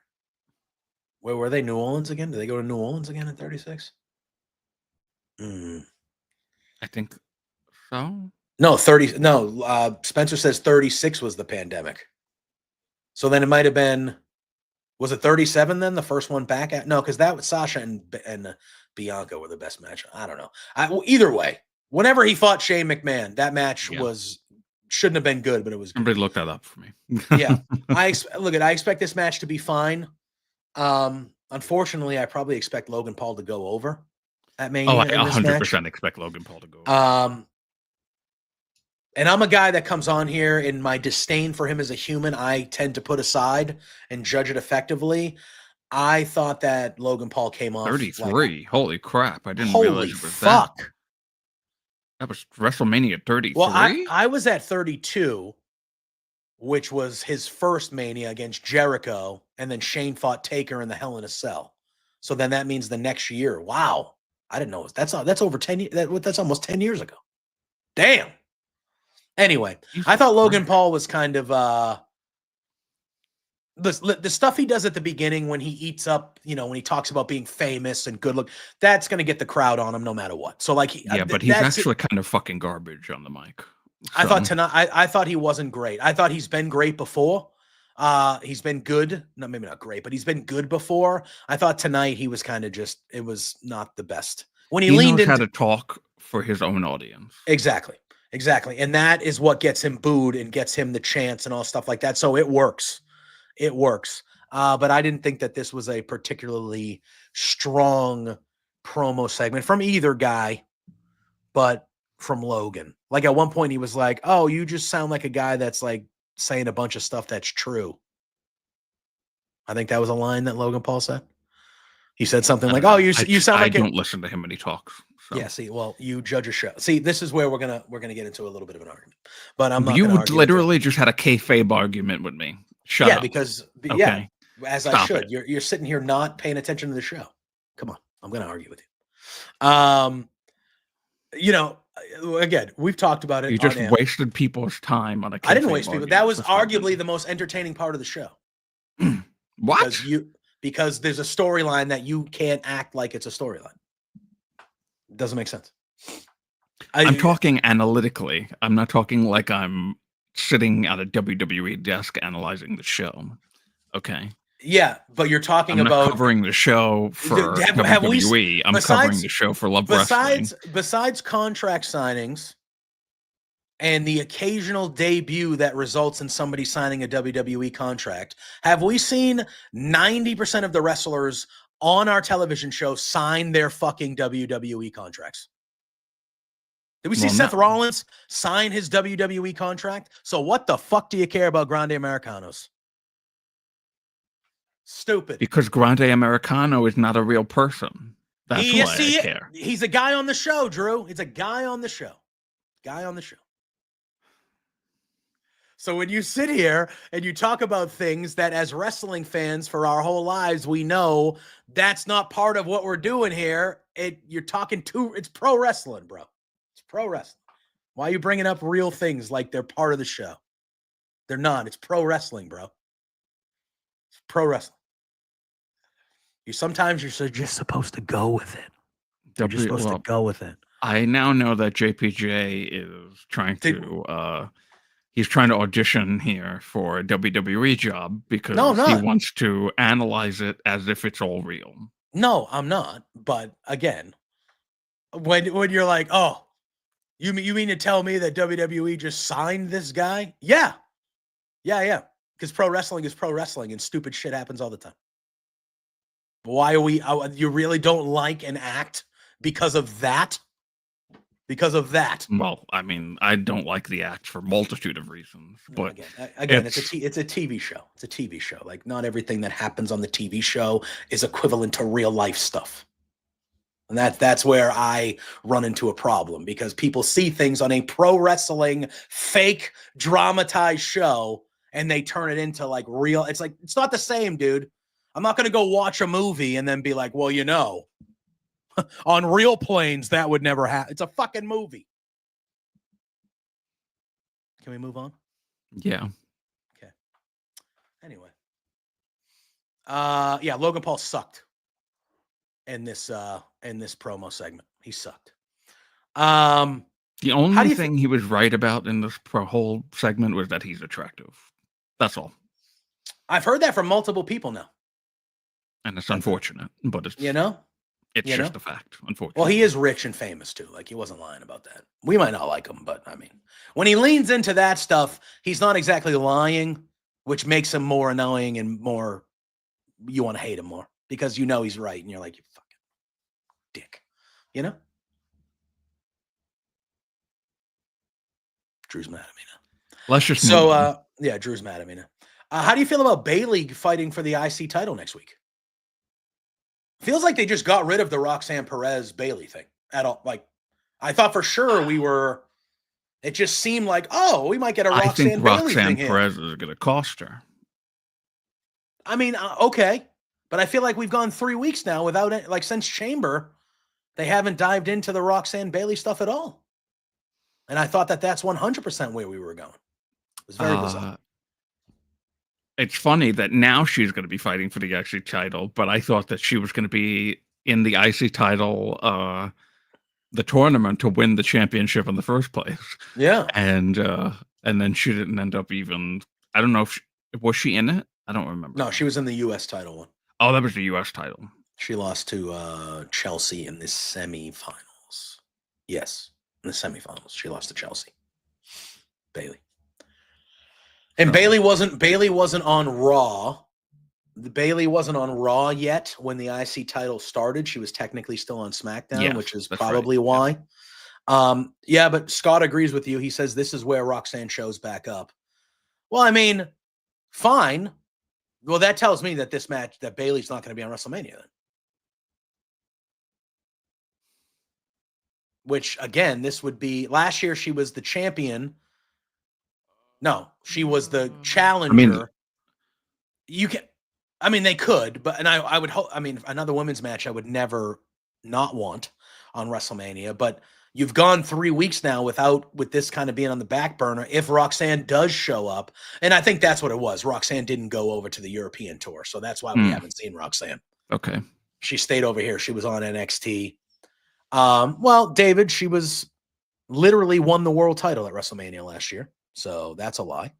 And it's spelled Bayley, just so we know. But she won the Royal Rumble and literally went to WrestleMania to win the world title at WrestleMania last year. So I will agree that I do believe that Bayley has gotten the short end of the stick more times than not at big shows. But last year, Bayley got her flowers at WrestleMania. She won the world title. To that last comment, absolutely not. There's way too many multi-man women matches. Oh, they haven't even announced all of the multi-person matches there, because the United States title, I think, is going to get a multi-man. I think if they do any of the tag title matches, they're all getting multi-team. Like, they haven't even announced all of them yet. Technically, they haven't even announced the 4-way for the IC title yet. Technically. Right. So right now we just have the two. We just have the 2 triple threats. We're gonna get that fatal 4-way, and then if they do any of the women's mid-card titles, if they do any of the tag titles, both men's and female, or if they do the U.S. title, I think all of them have a better chance of being multi-person matches than not. So it is what it is. No. Again, I am not going to sit here and be upset about it, because I have watched AEW pay-per-views where 5 of the 11 matches have been multi-person matches. So I'm not going to sit here and knock on. What? Yeah. What are you talking about? Not lately, but you can go back. There are AEW pay-per-views where there are multiple there has been matches. Maybe three ways for the world title ever. Well, yeah, I'm not saying that. But I'm saying on a show, a pay-per-view, AEW has had multiple pay-per-views where there have been multiple people matches. So I'm not going to knock one company, matches, maybe, but I'm not going to knock one company for doing it when the other company has done it before too, and those shows have ended up being terrific. So, like, I'm not gonna be one of those guys. But that was silly what you just said. But okay, it's fact. It's factual. It's factual. But it is what it is. I see this onslaught of fans all of a sudden that are just like, too many multiple person matches. I'm like, okay, I can understand why you think that, maybe, but at the same time, like, all those matches, 2 nights. Not almost every match needs to be a multi-person match. Which I agree. But I don't think almost every match is going to be. I think there'll probably be 2 multiple person matches a night out of the 7 matches a night. So 4 out of 14 is not. It's not that bad. We have already two triple threats. Yeah. So that's one night. I think we'll get 2 4. I see fatal 4-way, tag team SmackDown, U.S. title. But we don't. That's 5. Yes, but we also don't know if those will actually be defended at Mania as well. We don't know. We assume there is also WrestleMania SmackDown. That don't count. But we don't know. We don't know, because they've done things in the past with that, or they've done things in the past where they've had certain title matches take place the night before, the week after, when they're not going to be on the show, and things like that. But David, that should have been Stone Cold that showed up last year instead of The Undertaker. That would have made a almost perfect match perfect. That's just me, though. That's just me. Yeah, so we had a little thing with Lyra and Bayley backstage. They're fighting for the title next year. next week on Raw. And then we have our main event. It is Iyo Sky defending the WWE Women's World Championship versus Rhea Ripley with Bianca Belair as the special guest referee. Bianca's referee attire was fucking awesome. Yeah. And she made it herself as well. I agree, Chris. I agree. Bayley should be on WrestleMania. We'll have to see what happens. But I agree. So Bianca was a special guest referee. Good main event last night between Iyo and Rhea Ripley, as you would expect.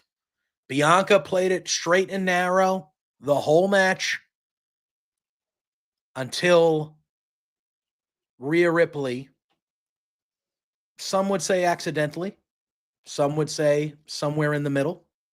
It was an accident. I think it was too. She kicked Rhea Ripley. Iyo moved out of the way. Bianca takes a kick from Rhea, gets knocked out of the ring. Rhea then hits. Rhea then also loses her sanity and forgets that she kicked the referee in that moment. Yeah. And it's just like, okay, yeah, here's a pin for 15 seconds. Yeah. And then gets upset. It's like, well, you're the reason why there was no referee in that moment, lady. Mm-hmm. So that's what happens. What are you getting upset about? Exactly. Hits the riptide, no ref. She's pissed. She's yelling at Bianca. Bianca's like, you kicked me. Whatever. They keep going back and forth. Rhea tries to pin Iyo a few more times, keeps on kicking out. Rhea is getting more angry and more angry with every time that Iyo kicks out. Scott, I'm right with you. I thought Bianca did a great job. That the thing that I absolutely loved about this match is that Bianca was a perfect referee. She called it down the middle for both people until they both attacked her, and then she did the double DQ.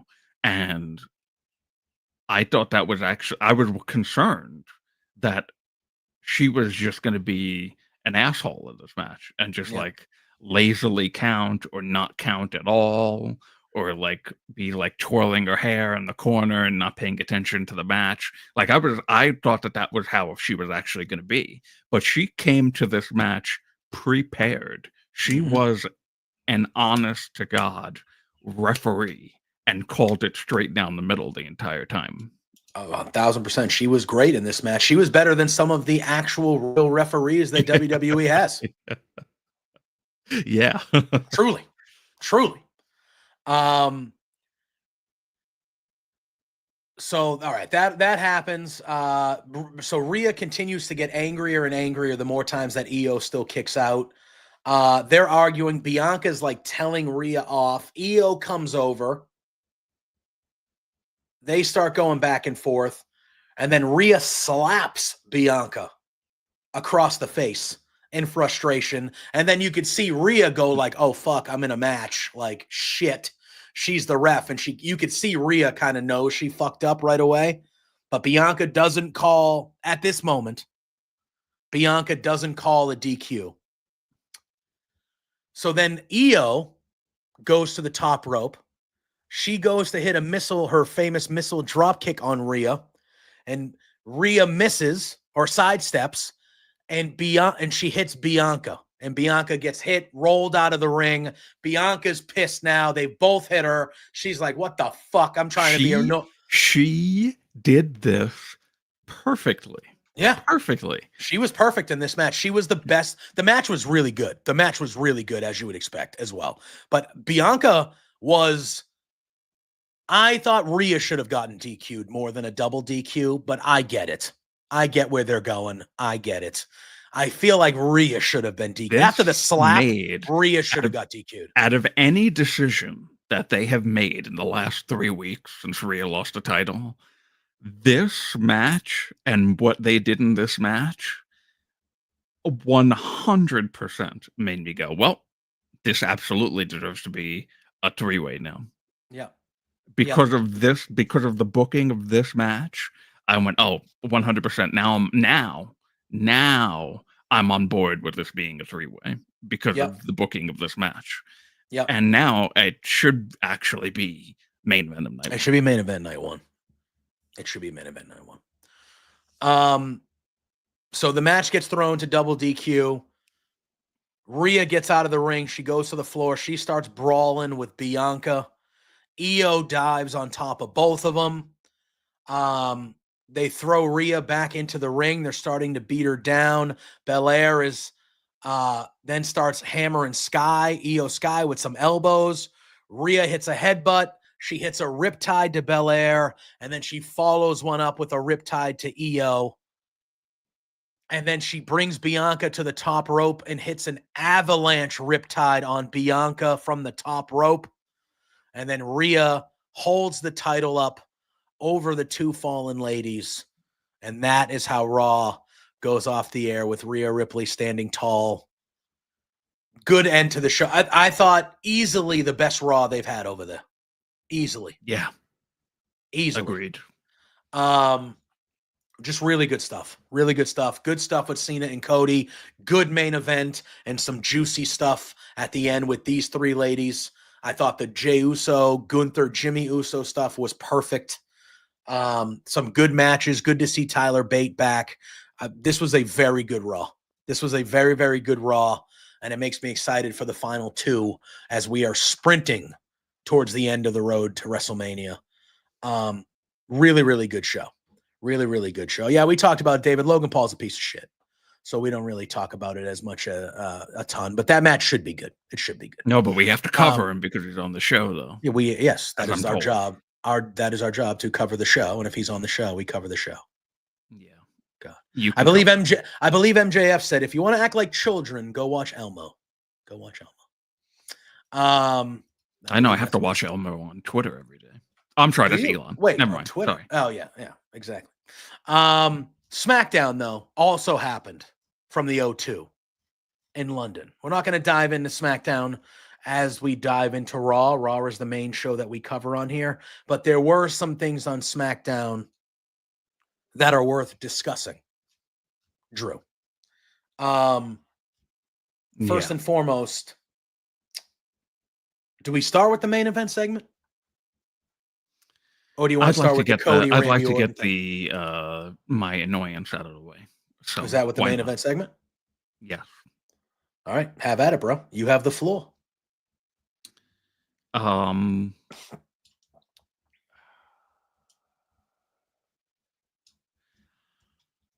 right. So I think that there is real actual bullshit here that Roman and Punk and Seth are main eventing. It is. We knew that it was happening, though. We all kind of knew this was going to be. We all kind of saw it on the wall, right?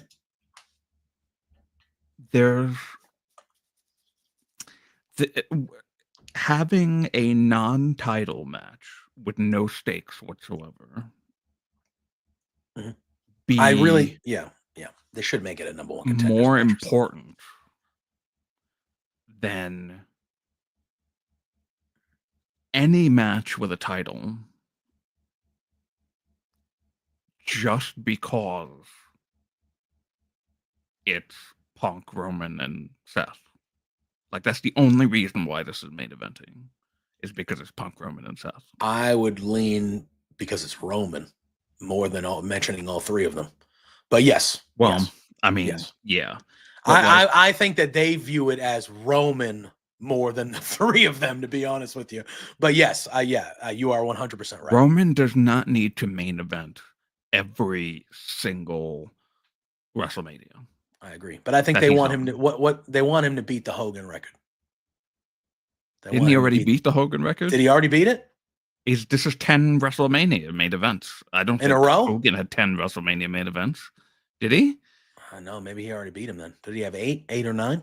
I don't know. I mean, I don't honestly know. Maybe somebody had a check. All right, there you go. He's already. Spencer said he already broke the Hogan. All right, then listen. I don't know. And like, I knew that Jay wasn't headlining with Gunther. Mm-hmm. I pretty much figured out that Charlotte wasn't headlining with Tiffany. But an actual good triple threat in Rhea, Bianca, and Iyo with a title on the line, not main eventing over this feud, which they've blown plot holes in since they've been building it. You know, as much as I haven't really liked the build of the women's triple threat that we're getting, I think it still deserves to main event over this one. I mean, it's for a title, so for me, that automatically separates it a little bit. But I agree. I do think that the triple threat with the ladies should main event. Well, listen, because you have to include the. Okay, hold on. Spencer says in the chat, how many main events at WrestleMania have the NOI? I'm gonna guess. Jesus Christ! Because Roman's done 41 WrestleManias this year, so we're not counting this year though because it hasn't happened yet. Are we not counting this? I wouldn't because we're not. It hasn't happened yet. Okay. Well, Spencer, are we counting this year? Let's clarify. Because my main thing is Roman and they main evented 2. We're including 2 Night Manias, so there was 2 last year. So 2 last year. 1 the year before. I mean, there's been 1. Oh no, 2 the year before because that was the Usos and Sammy and Kevin. Yeah. Night so 1. that's 4. That's 4 in the last 2 years. Okay, so he's not counting this year. Okay, so that's 4. So let me go back old ways. So WrestleMania. Okay, Yokozuna was in the main event of WrestleMania 9. He was in the main event of WrestleMania 10, so that's 2. I'm just gonna. I'm going through this. You go ahead. I'm gonna go through it. You go ahead. I'm just guessing 17. So that's 2. The Rock was 15. Was Actually, The Rock in one? The Rock was in 15. The Rock was in 16. The Rock was in 17. Because Rock was one of the 4 corner guys at WrestleMania 23. 2000, right? I'm saying 23. Was it Triple H, The Rock, The Big Show, and Mick Foley? Those were the 4-way in WrestleMania 16, right? It was. What was it, Austin? Damn. All right. Yokozuna did 9 and 10. The Rock did 15. I'm going to leave 16 blank. The Rock did 17. Roman's done 10. But there's been 2. My guess would be 16. I'm going 1 less than Drew. Oh no, I changed my answer. Oh, what'd you change it to? I changed it to 23. Oh, that's too much. That's too much. I'm floating between either 16 or 19. I just don't know. Like, I don't remember if The Rock was part of that 4-way at WrestleMania 2000. Or, Drew had it. Drew had it at 17. It was 17. Holy shit. 17. Damn, that's crazy. Yeah, that was close. Wow. That makes sense, though. Yeah.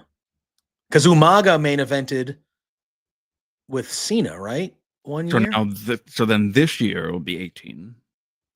This year will be, yes. Wow. Be 18. This year will be 18.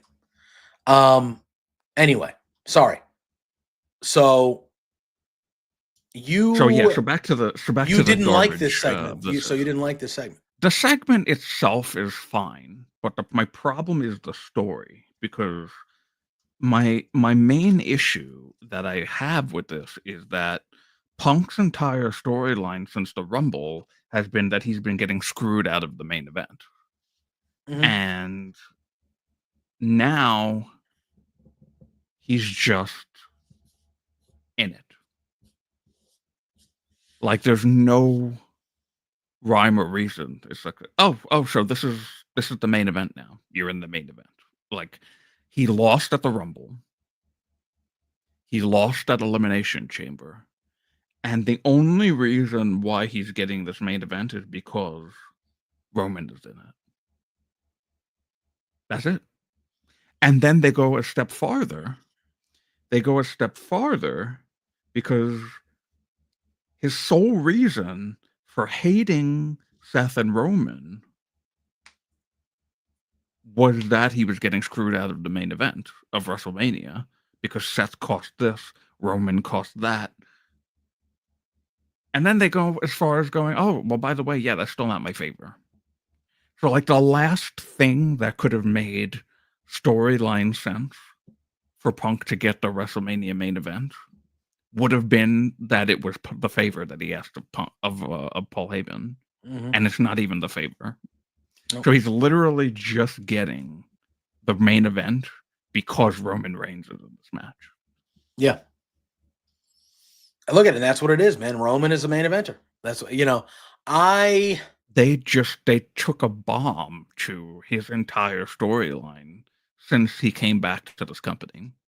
And it was just like, oh yeah, so you're in this match. This is the main event because Roman's the... That's it.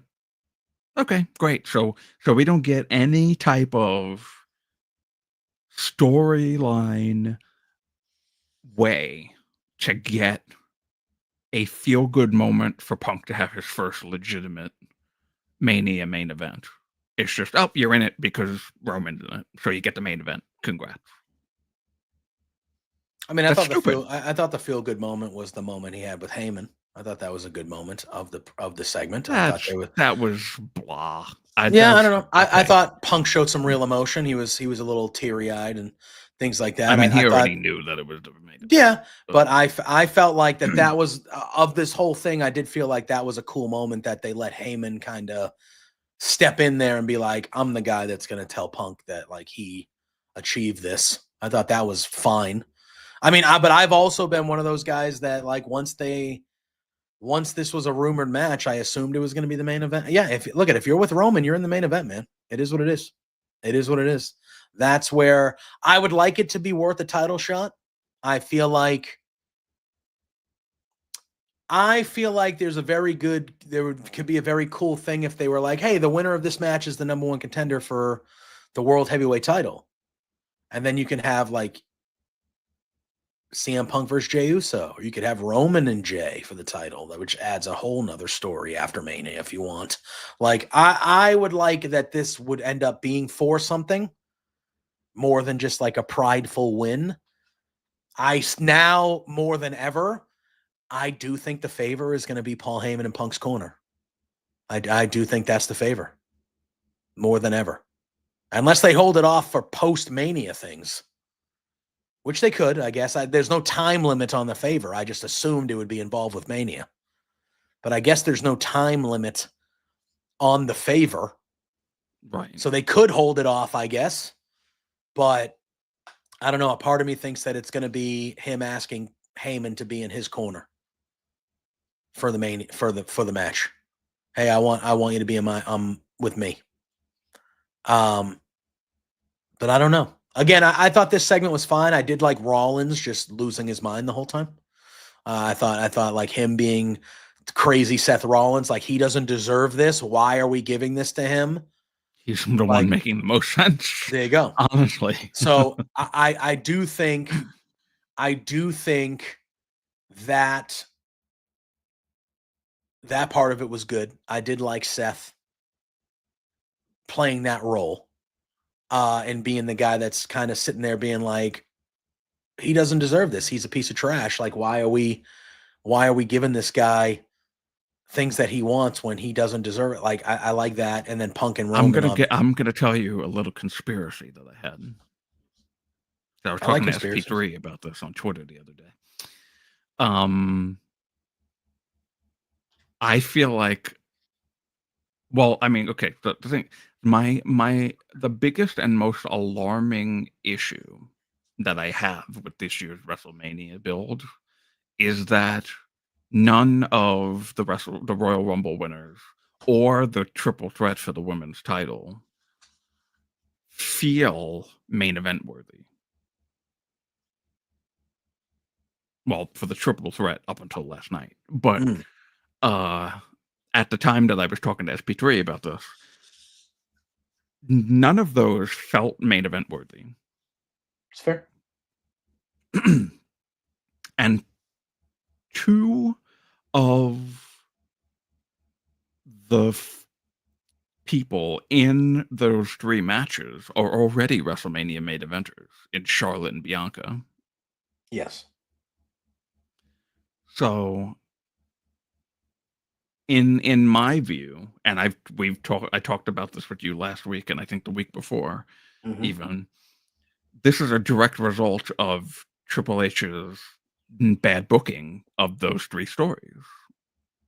Because Punk, Roman, and Seth are main eventing because they're Punk, Roman, and Seth. And really, it's more Roman than anything else. Yeah. It's not because of their story that they're main eventing. It's because of them that they're main eventing. And I like the conspiracy theory that I had was I wondered if Triple H booked these 3 matches bad on purpose. So that this way it would make sense. And basically the de facto main event that made the most sense was Punk, Roman, and Seth. I mean, I think that wouldn't be a good business decision to do that. But like all of the people involved in those 3 matches, in Gunther versus Jay, in Charlotte versus Tiffany, Rhea, Iyo, Bianca, all of these people, 2 of them already WrestleMania main eventers. The talent, the star power, everything that they have. You make those stories from the Rumble to now, with the exception of the triple threat last night,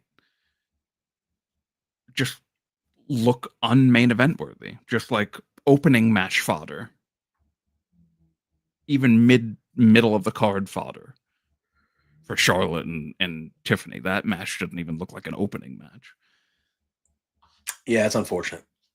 But then it's like, oh, well, you know, all those other matches, well, they're not getting the reaction that Punk, Roman, and Seth are getting. So, like, I've got to make that the main event, right?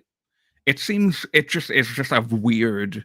It's very weird to me, and the booking of this WrestleMania season has not been good, and it was strange to me that 2 main eventers of former WrestleManias couldn't get a WrestleMania spot this year. Really, Bianca, because the Bianca Rhea Iyo story is much better than Charlotte and Tiffany. But nope, it just goes to Roman, Punk, and Seth because they're Roman, Punk, and Seth. Yeah, I mean, we saw it last year. I understand The Rock was involved, but the main event of night 1 was a non-title tag match.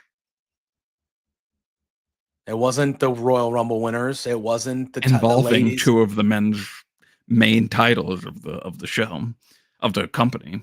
I get it, but still, there were other championships that were on the line. There were women's world title matches last year that could have main evented night 1, and you could have had that massive title match open night 1 or open night 2 or whatever.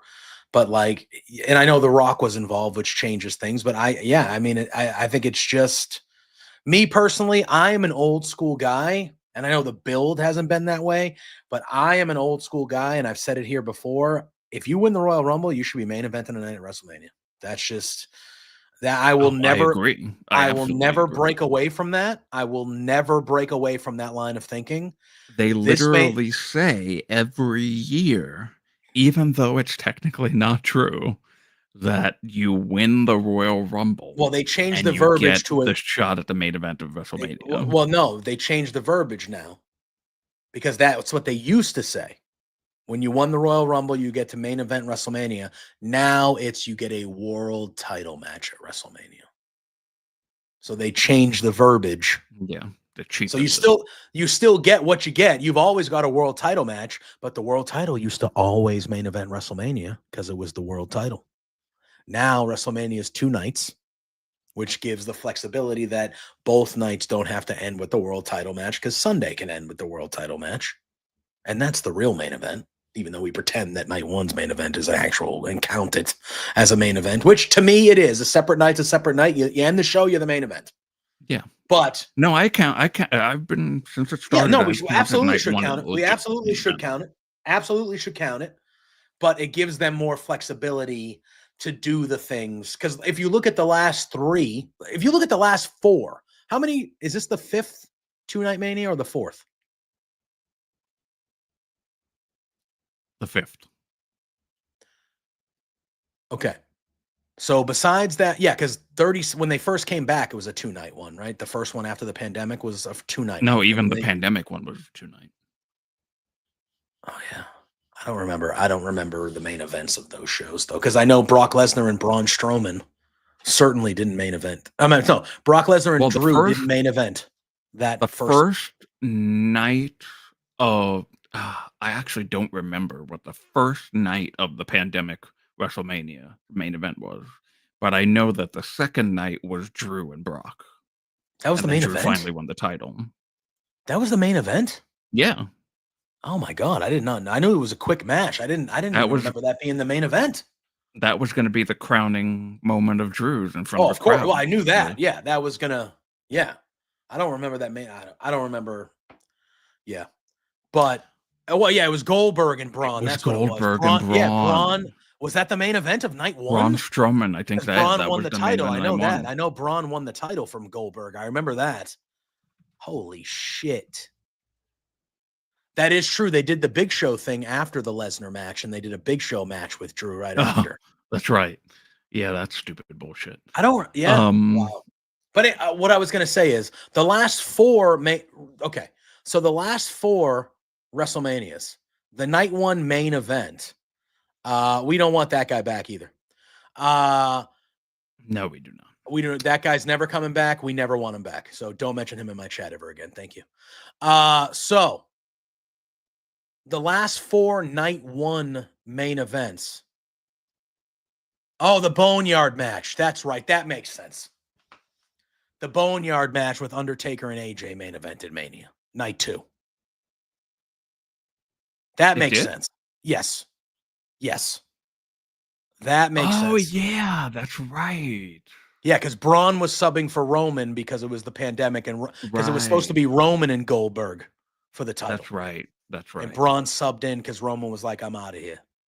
I'm out of here.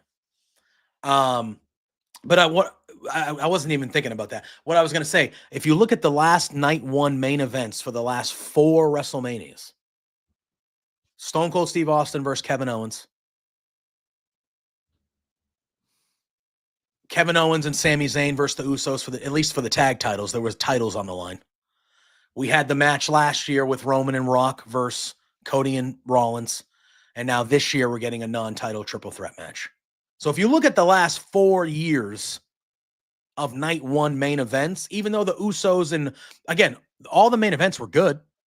All the main events were good and fun and good, but there hasn't been a world title match as the main event of night one at WrestleMania in 5 years. So it feels to me. No, that's not true. Bianca and Sasha. Yeah, but that was 5 years ago. No, wasn't that?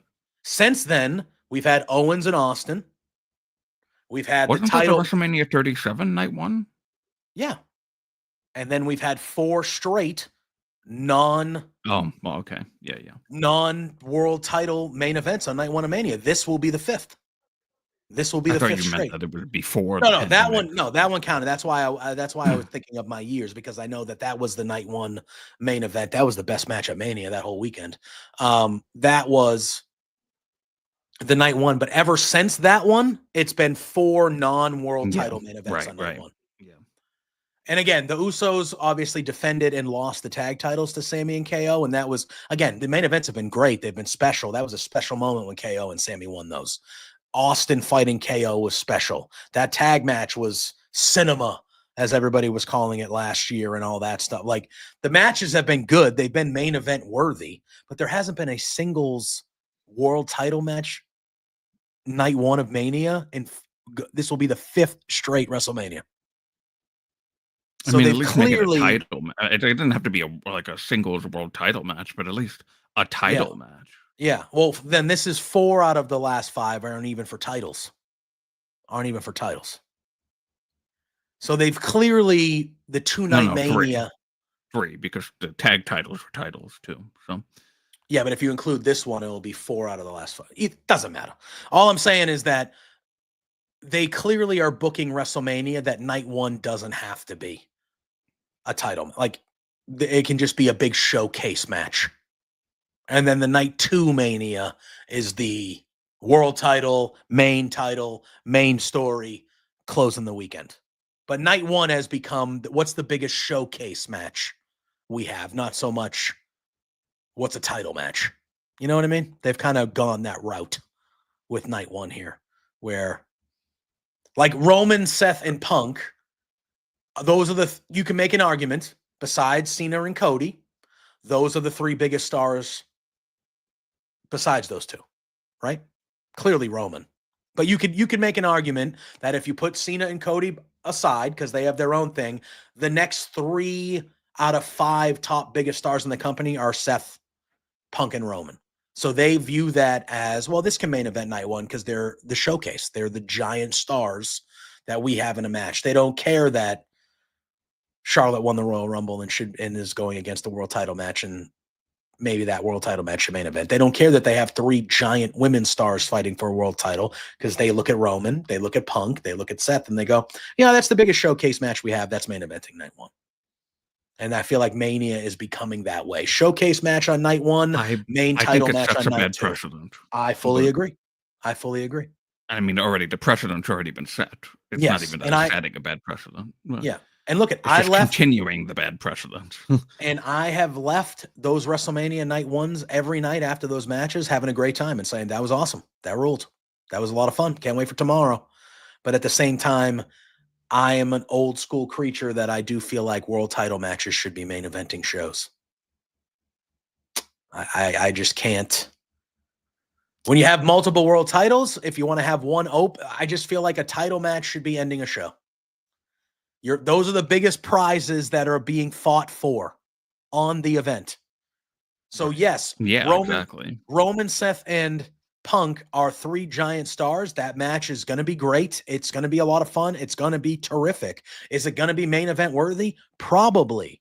But you're telling me that Jey Uso, whose match is more important than that because he is fighting for a world championship, the prize of that match is more important than the prize of the triple threat with those 3. You're telling me that match is not more important, that match, because it's going to go on first. You're telling me that Tiffany and Charlotte, who are fighting for a world title, a more important prize than what the winner of that triple threat is getting, is less important because it's going to be on the middle of a show on one of those nights. That is not what you want to be telling your audience, to me. No, that's what WWE has been telling its audience since its inception. Pretty much. That is not what you want to be telling your audience, to me. If you're fighting for titles, has been brainwashed into thinking that Roman, Seth, and Punk is the more important thing because of who are in the match. Yeah. So that's direct. That is a direct thing happening because of the way WWE has booked for years and years and years. Yeah. So I look at it and I just go, you're going to have 3 world title matches, because obviously Cody and Cena, we can assume, is main eventing night 2. We can assume that's a given. Event. That's a given at this point. So you have 3 other world championships that are going to be defended throughout the weekend, and they're going to be in slots on the card that are going to tell you that non-title matches are more important than those. And I can't buy into that as a wrestling fan. I just can't buy into that.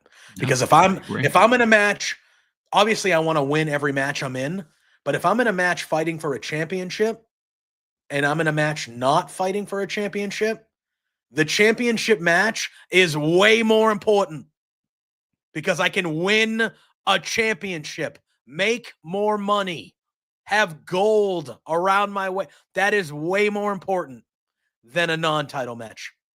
Sorry, I want to win them both because I want to win them both. But if I had to pick one, give me the fucking belt. Bianca, Rhea, and Iyo have every right to be upset about it. Absolutely. Because they should open night 2, in my opinion. If you're not going to have a main event night 1, which they should open night 2. That is my I humble would opinion. probably have Jay and Gunther open night 1. Yes, I would have Jay and Gunther open night 1. I would have the triple threat women's match open night 2. And then you can do the triple threat men's main event night 1, Cena Cody main event night 2. That's how I would do it. Have 2 world title matches, bookend night 2. Have Jay. I mean, it's a shame because Tiffany and Charlotte are just going to be thrown in the middle of a fucking card one of these nights. And it's going to be like, dude, what the fuck? You know?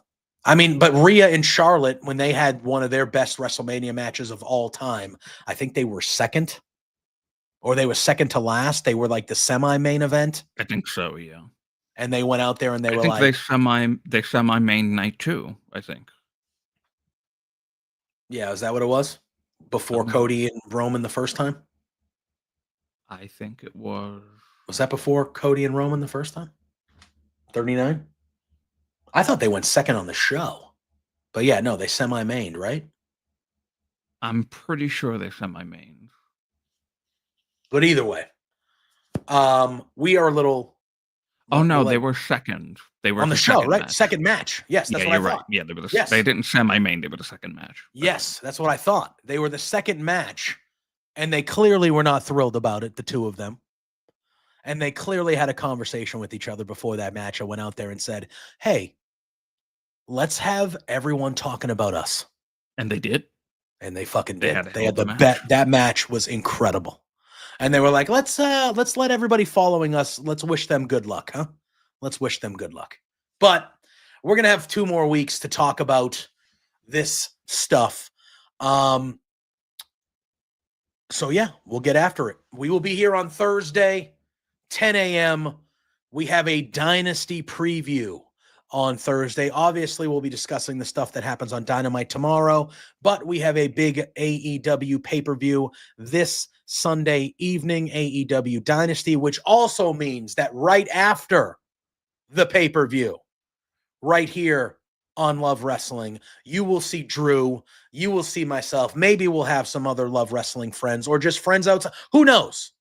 Maybe we'll have friends from anywhere joining us, but we will be here for Love Wrestling. Firmly AEW reacts to Dynasty. So you catch us 3 times this week. You guys should be honored that you get us 3 times this week. You should be. But you will see us Thursday morning, 10 a.m., Firmly AEW. Until then, Drew, plug your stuff. Let the people know where they can find you. Do you remember Sami Zayn wrestling Daniel Bryan, like Spencer says in the chat? I didn't. I actually have the match card of WrestleMania 36 up right now. And Sami Zayn wasn't alone. He had 2 people in his corner for that match. Can you guess who those 2 people were? Oh, this was random. Duke Hudson? Nope. Wasn't Duke Hudson on the main roster during the pandemic? I think he was, actually. Was it Austin Theory? No. No, he was with Seth, right? Was he doing stuff with Seth? I'm not going to remember. It's going to be weird, though. It's going to be random as fuck. Oh, actually, Daniel Bryan was with somebody, too. Daniel Bryan had Drew Gulak in his corner. The fuck, man. What a time. Sami Zayn had Shinsuke Nakamura. Oh, yes, I do remember that because he would come out and he would dance to Shinsuke's music. And there's another one? One more person. I don't know. I'm not going to remember. Cesaro. The fuck? Yeah. Man, what a time. What a time that Couldn't tell you why and what happened, but that's something that happened. What a time. What was Sasha? Did Sasha and Bayley defend the tag titles on that Mania? What were they? It was Bayley. They had all the belts. It was a fatal 5-way elimination match for the SmackDown Women's Championship in which Bayley defeated Sasha, Lacey Evans, Naomi, and Tamina. Wow. Damn, dude. And who was the Raw Women's Champion? Oh, no, because Charlotte challenged Rhea, right? That was Charlotte and Rhea? Right, yeah, that was the NXT Championship. And Charlotte beat her. Who was the Raw? Wait a minute. They had all the belts. Becky and Shayna Baszler. Shayna should have beat her because right after that, Becky left because she was preggo, right? Money in the Bank was right after that? No, I think Money in the Bank was in the summer. Was it? I think it was like She fought July. because that was when Baszler came up and eliminated everybody in the Elimination Chamber. She eliminated everybody in the chamber. Yes, and that's then right. she fought Becky and she lost. And then they did Money in the Bank like a month or two later. And obviously Becky had to leave because she got pregnant and Asuka won the title that way. I would have gave it to Baszler. But who am I? Yeah. Because I knew Bayley, they had all the belts at one point. Bayley was the SmackDown Women's Champion. Sasha was the Raw Women's Champion. And they were both the tag champs during the pandemic. They fucking ran it all. I love when they all had the, when Sasha had to hold all the titles. Yes, kind of like how she's doing now. She's holding all the belts over in AEW. But I remember they basically ran the whole show. But I remember Duke Hudson was oddly on the main roster, teamed with somebody because they were so depleted. I think you're thinking of Drew Gulak. Yeah, I just remember there was just weird shit. I don't even think he was called Duke Hudson at that time. He was called by his shoot name. I don't even think he was Duke Hudson yet. I think he was his regular name, which I don't recall. I think he was going by that. I just remember weird shit. You mentioned Gulak, and now I remember. I do remember Sami Zayn being the mouthpiece for both of them, and he would dance down to the ring during Shinsuke's entrance. It was fucking bizarre, dude. It was bizarre. Yeah. What the fuck was Brandon Vink? Brendan Vink? I think that's what he went by. Is that his real name? Oh my God. Brendan Vink or Fink? I think that's him. I think you're right. I think he was going by a different name, dude. Brendan Vink. Brendan I'm pretty sure. With a V, I think. You're right. He was up there. I forgot about on the main roster during the pandemic because they were so depleted they didn't have anybody. Brandon Vink. Was it Virk? I thought it was Vink.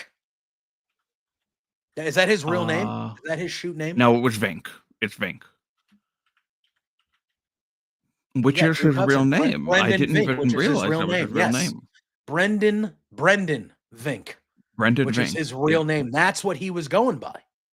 Because he was on the main roster for half of the pandemic. What the hell was he doing on the main roster? I don't remember, but he was up there. He was cutting promos and shit. I remember that. Man, what a fucking time. I never want to go back and relive it, but it would be a wild time to go back and relive some of the shit that went on in the Thunderdome because it was just so week to week figuring shit crazy. Okay, I'm reading from Wiki right now. In March 2020, Vink began appearing on Raw alongside Shane Thorne. Yes, all right. I knew it was somebody else that was different. Where they faced teams like Street Profits, Cedric Alexander, and Ricochet. On April 27th episode of Raw, Thorne and Vink became MVP's newest associates? Yes! I knew they were in a group. That was it. What? Yes. I was like, they were in a group. He was with somebody. He was with yes.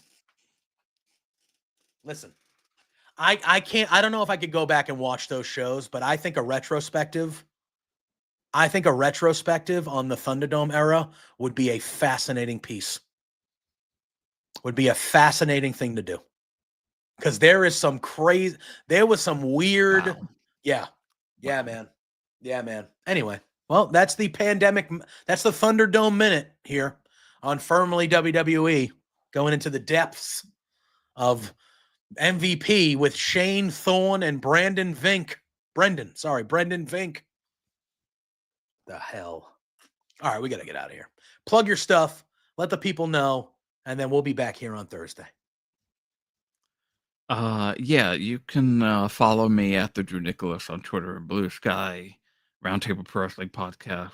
Follow Firmly LW, our Firmly Love Wrestling Twitter. And I think every week we're going to have a Thunderdome minute. And there was some crazy ass shit going on there. They did some weird things.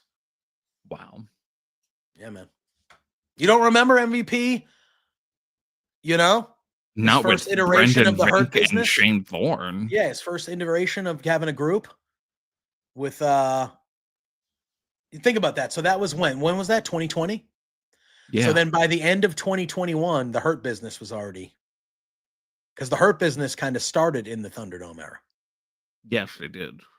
So that happened at the end of April. So right after Mania, that happened with MVP aligning with friggin' Shane Thorne. We like Shane Thorne. We like Brandon Ving too, Duke Hudson. But aligning with both of them. And then at some point within the next 4 to 6 months, they were like, yeah, that's not working. We're going to do the Hurt Business. And it turned into the Hurt Business, which was obviously Lashley, Alexander, and Shelton. Crazy. Anyway, you can find me, JPJ Loves Gaming, all social media platforms. Thursday morning, like we said, 10 a.m., me and Drew here, talking some AEW Dynasty on Firmly AEW. We'll be talking more Dynasty Thursday night with Pluggo for the flagship. Scott, I do remember. I know we're going off on a fucking Thunderdome pandemic tangent here. Listen, it was a dark time in the world.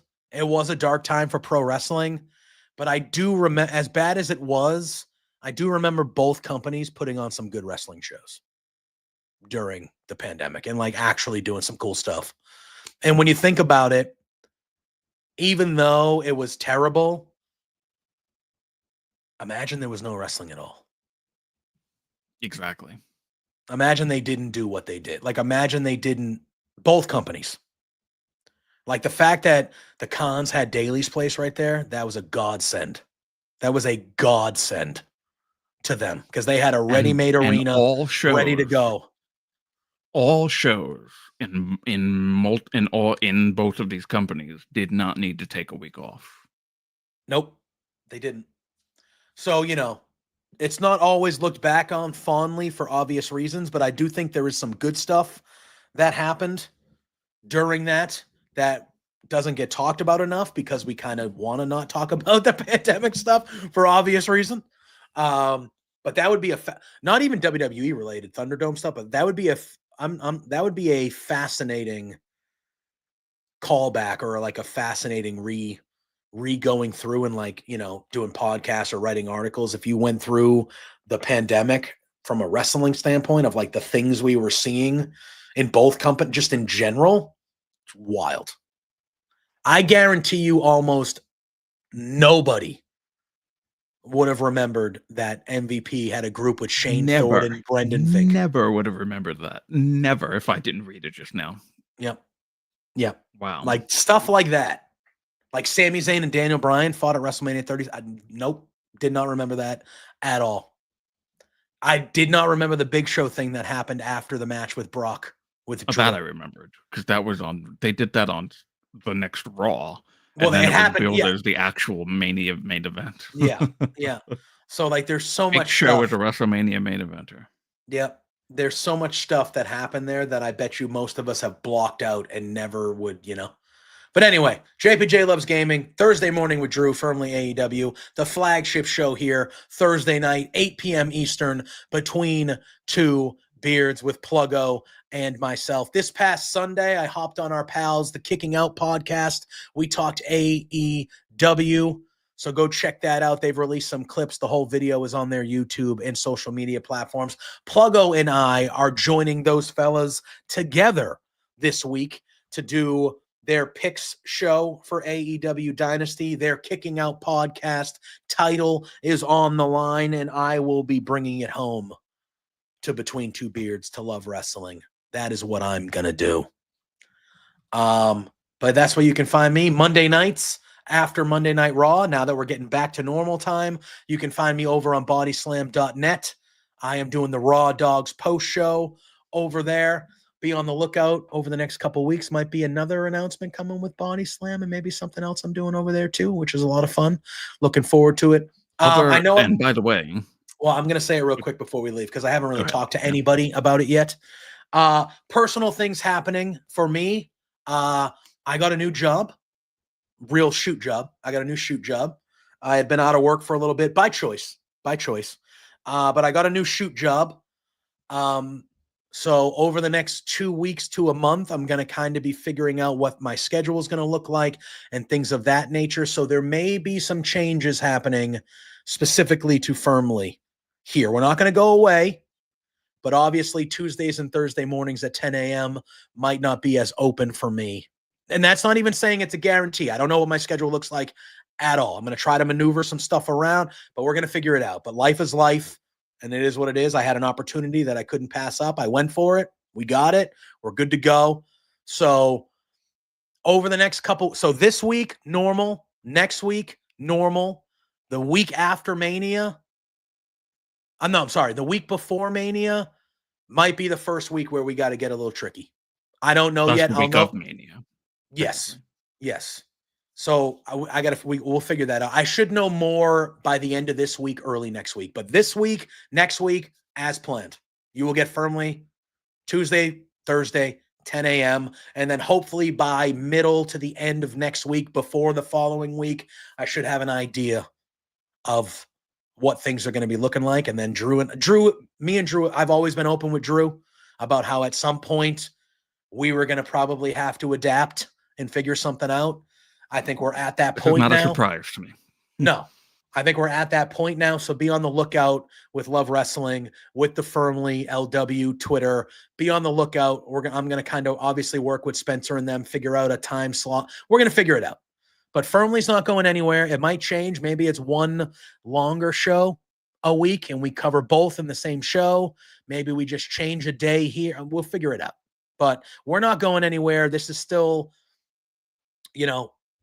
beards here.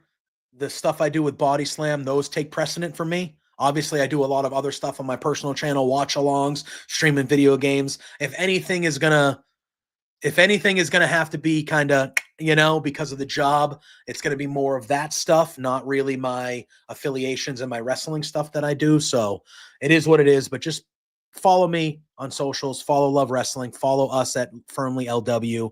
And once we kind of iron that out, we'll get that information to you guys as soon as we can. So you guys can still join us whenever it happens, wherever it happens. You can join us here in the chat because you guys really dictate the show and dictate what we do here. And we appreciate you all being here. So that's a little news, little show news, nothing to change yet, but just be prepared because things might change a little bit on the Firmly side of things in the not so distant future. But go follow Drew, go follow me, follow us here at Love Wrestling. Appreciate everybody. Thank you, Scott. Appreciate everyone in the chat. Drew and I will see you bright and early Thursday morning at 10 a.m. for some Firmly AEW. It's a pay-per-view week, baby. It's going to be a big one.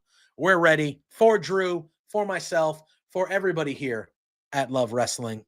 You guys all know the drill.